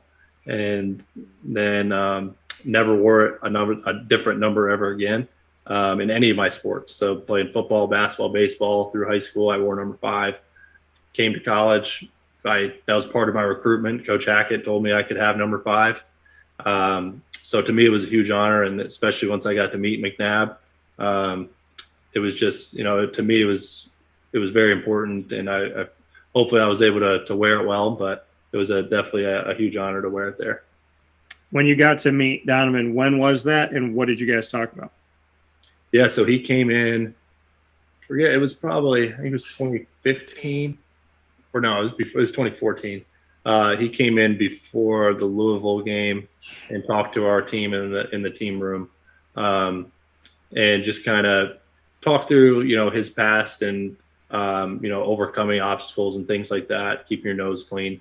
But then when I was walking by the weight room the next day, he was in there working out with Coach Hicks, and it was just them two. And I was like, man, I got to introduce myself to this guy, like just say what's up. So I go in, he's in the middle of benching, and he's just throwing weight around like it's nothing. But I got over there and just came up behind him and started spotting him. And he ends up racking it, get up, shake his hand, and just told him, I grew up a big fan of you. I wear number 5 here now, the whole thing. And, he was a very humble guy, and it was great to, get to meet him, somebody I looked up to. That coming from Austin Wilson here on Wake Up Call with Dan Tortora from inside the Cafe Cubal studios. Austin, if anything, this conversation has reminded me it's so much fun as always to talk to you. It's been way too long, and I got the wheels are churning now of some things that we may have to do in the upcoming future. So I definitely would love to have you back. I'm so thankful that you've kept in touch over the years, and like I told you years ago, I just want to see you happy and see you succeed. So I'm so honored to see a smiling face and to see you, continue to go after what you want in life and to move forward here. So I'd love to have you back on the show, and I'm truly honored by the fact that you always make a little bit of time for me. Yeah, I appreciate you reaching out, and I was happy to come back on and talk a little ball. But yeah, anytime, and I appreciate you having me on.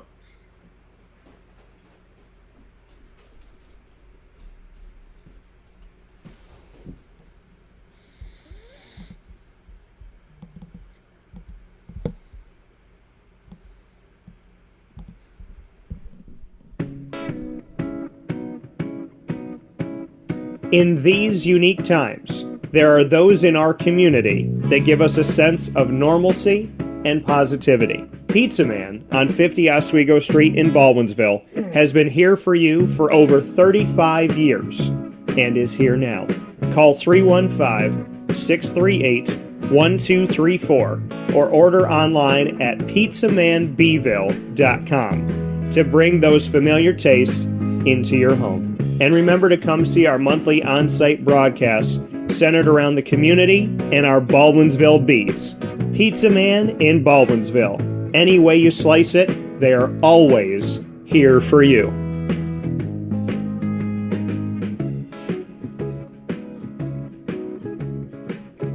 This is Jimmer Sikowski, owner-operator of Chick-fil-A Cicero, 7916 Brewerton Road in Cicero, right in front of the Home Depot. I had a deep feeling that God wanted me to do something bigger with my life and to help people, help others. I kept putting Chick-fil-A in my life, and I realized as I was going through the franchise selection process that positively impacting the lives of others was really core to what we do here at Chick-fil-A. First of all, it starts with the food. The food is brought in fresh daily. We bring in local produce. We prepare to order in the kitchen. We hand bread our chicken. We hand spin our milkshakes.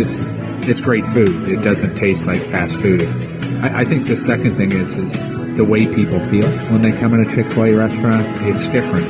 We try to treat people with intentional kindness here, which is very different and deeper than good customer service. And so I think it feels remarkable for most people to come in a Chick-fil-A restaurant. And then lastly, the impact that we try to have in the community is very different. It's a big part of the expectation of every operator of a Chick-fil-A restaurant is that they're actively engaged in their community, they're a leader in the community, and they're making a difference. When they realize that what we're striving to do is to shine a little light in their life, that's a very, very different experience than you will have in any other quick service restaurant. And it's that remarkable experience that I think people will emotionally connect with.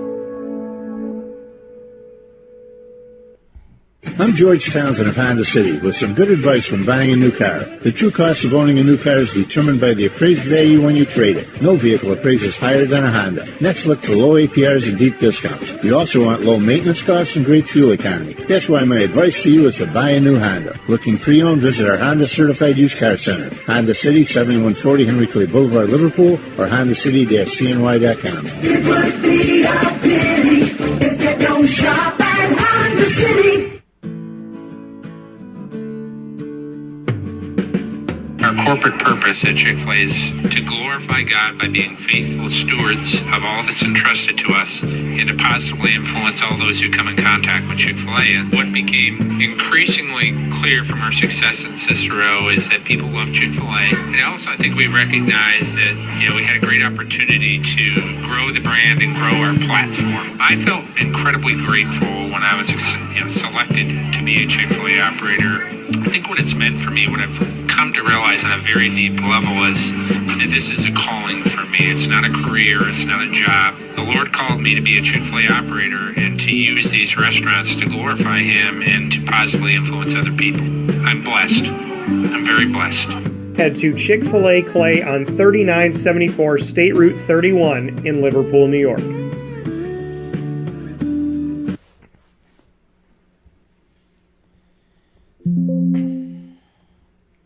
Welcome back here to Wake Up Call with Dan Tortora on wakeupcalldt.com, your one-stop sports shop, and on mixlr.com/wakeupcalldt, hanging out where sports meets life inside of the Cafe Kubal studios.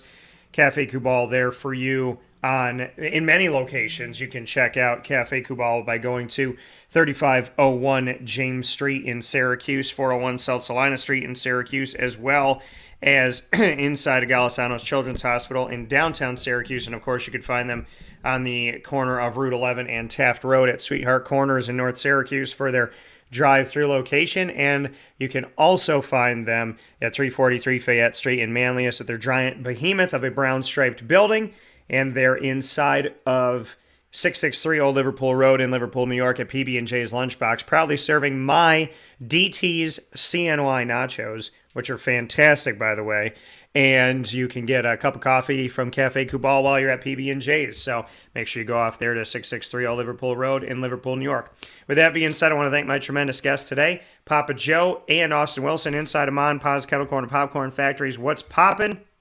You can go to 201 Old 7th North Street in Liverpool, New York today and all throughout the week to enjoy Ma and Pa's. Over 50 flavors in their wheelhouse at any given time. So many great favorites there. Of course, your old-fashioned caramel corn, your buttered up, your Chicago, which I love, which is caramel corn mixed with yellow cheddar. So very good. Orange cheddar, really, really awesome. So make sure you go and check those out today. Fantastic flavors at Ma and Pa's. And, of course, you can go online to maandpaspopcorn.com and order from anywhere in the country.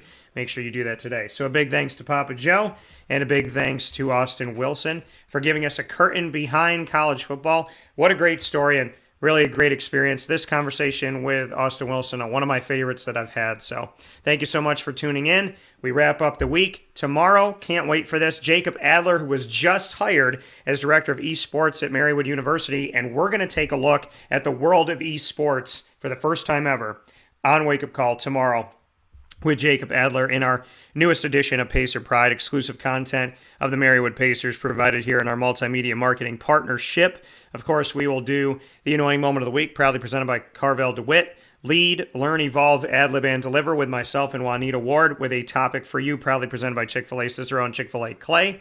And we'll announce our top dog of the week, presented by Canine Camp Dog Daycare and Canine Campground Dog Boarding, your home for your furry loving friend for short and long-term care, right there, right off of Bridge Street in East Syracuse. So a lot of great stuff coming up on Wake Up Call with Dan Tortora, where you are listening and watching every Monday through Friday from 9 a.m. to 11 a.m. Eastern Time. You're listening on mixlr.com/wakeupcalldt, as well as on wakeupcalldt.com's homepage. And you are watching on youtube.com/wakeupcalldt, facebook.com/livenowdt, and on facebook.com/wakeupcalldt.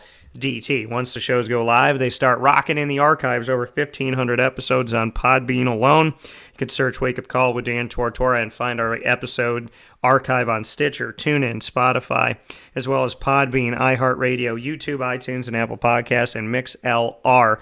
Find Wake Up Call with Dan Tortora on every single one of those avenues by searching Wake Up Call with Dan Tortora, or one word, Wake Up Call DT. A big proud thanks to all of our Central and Upstate New York partners, Cafe Kubal, Carvel DeWitt, the Wildcat Sports Pub, Progressive Dental, Mon Pa's Kettle Corn and Popcorn Factory, Avicoli's Canine Camp Dog Daycare, Chick-fil-A Cicero and Chick-fil-A Clay, as well as Canine Campground Dog Boarding, and Pizza Man, Lemoyne Dolphins, Millhouse Market, Honda City of Liverpool, PB&J's Lunchbox, Victory Sports Medicine and Orthopedics, and Mother's Cupboard. So thank you for tuning in and going out and seeing these fantastic places after you hear from them on Wake Up Call with Dan Tortora. Wake Up Call with Dan Tortora is also the proud multimedia marketing partner of your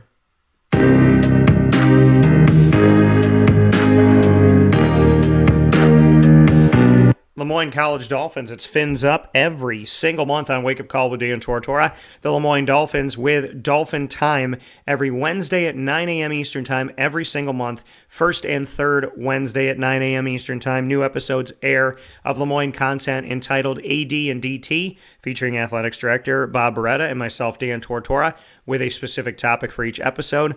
Every second and fourth Wednesday, Dolphin Time features the Dolphin Dive, where we dive into stories of student athletes, as well as coaches, staff, future members, and alum of Lemoyne. And you can check all of that out Wednesdays at 9 a.m. live right here on Wake Up Call with Dan Tortora, as well as content throughout the month, pictures, videos, and whatnot on Wake Up Call with Dan Tortora's channels at Wake Up Call DT on Facebook, at Call DT on Twitter, and at Wake Up Call _DT on Instagram. Find out more information by going to the Lemoyne tab on wakeupcalldt.com, as well as subscribing to our YouTube channel, youtube.com/wakeupcalldt, and for everything on your Dolphins, LemoyneDolphins.com.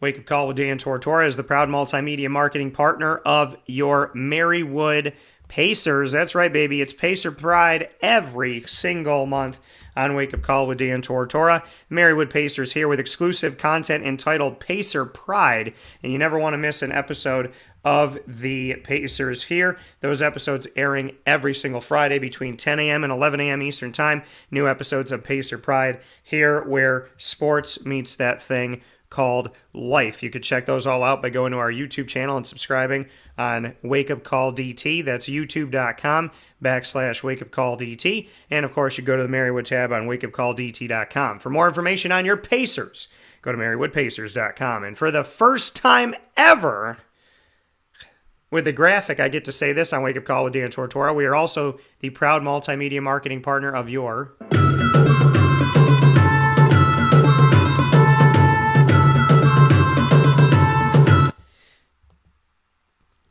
Bryan and Stratton Bobcats. The Bryan and Stratton Bobcats on February 1st, 2022 signed Wake Up Call as their exclusive multimedia marketing partner, giving us a trio of fantastic colleges and universities to work with. Your Bryan and Stratton Bobcats have a national championship men's soccer team twice over here in 2019 and 2021. For the first time ever, a national champion women's soccer team in 2021. And you have a men's basketball and a women's basketball team that have both been ranked in the nation's top 10 in their young history. And of course, a baseball program on its way and an esports program that is also there at Bryan and Stratton. So many great things happening with the Bobcats, and the Bobcat Buzz is something new coming to Wake Up Call every single month. Stay tuned for more information, and make sure that you subscribe to our YouTube channel by going to youtube.com/wakeupcalldt, as well as by going to wakeupcalldt.com and clicking on the Bryan and Stratton tab. That will be there for you this week, and you can get more information by going to syracuse.bsc for Bryant Stratton College. syracuse.bscbobcats.com. That's syracuse.bscbobcats.com. And I got to hear this song one more time. I mean, I'm feeling this flavor.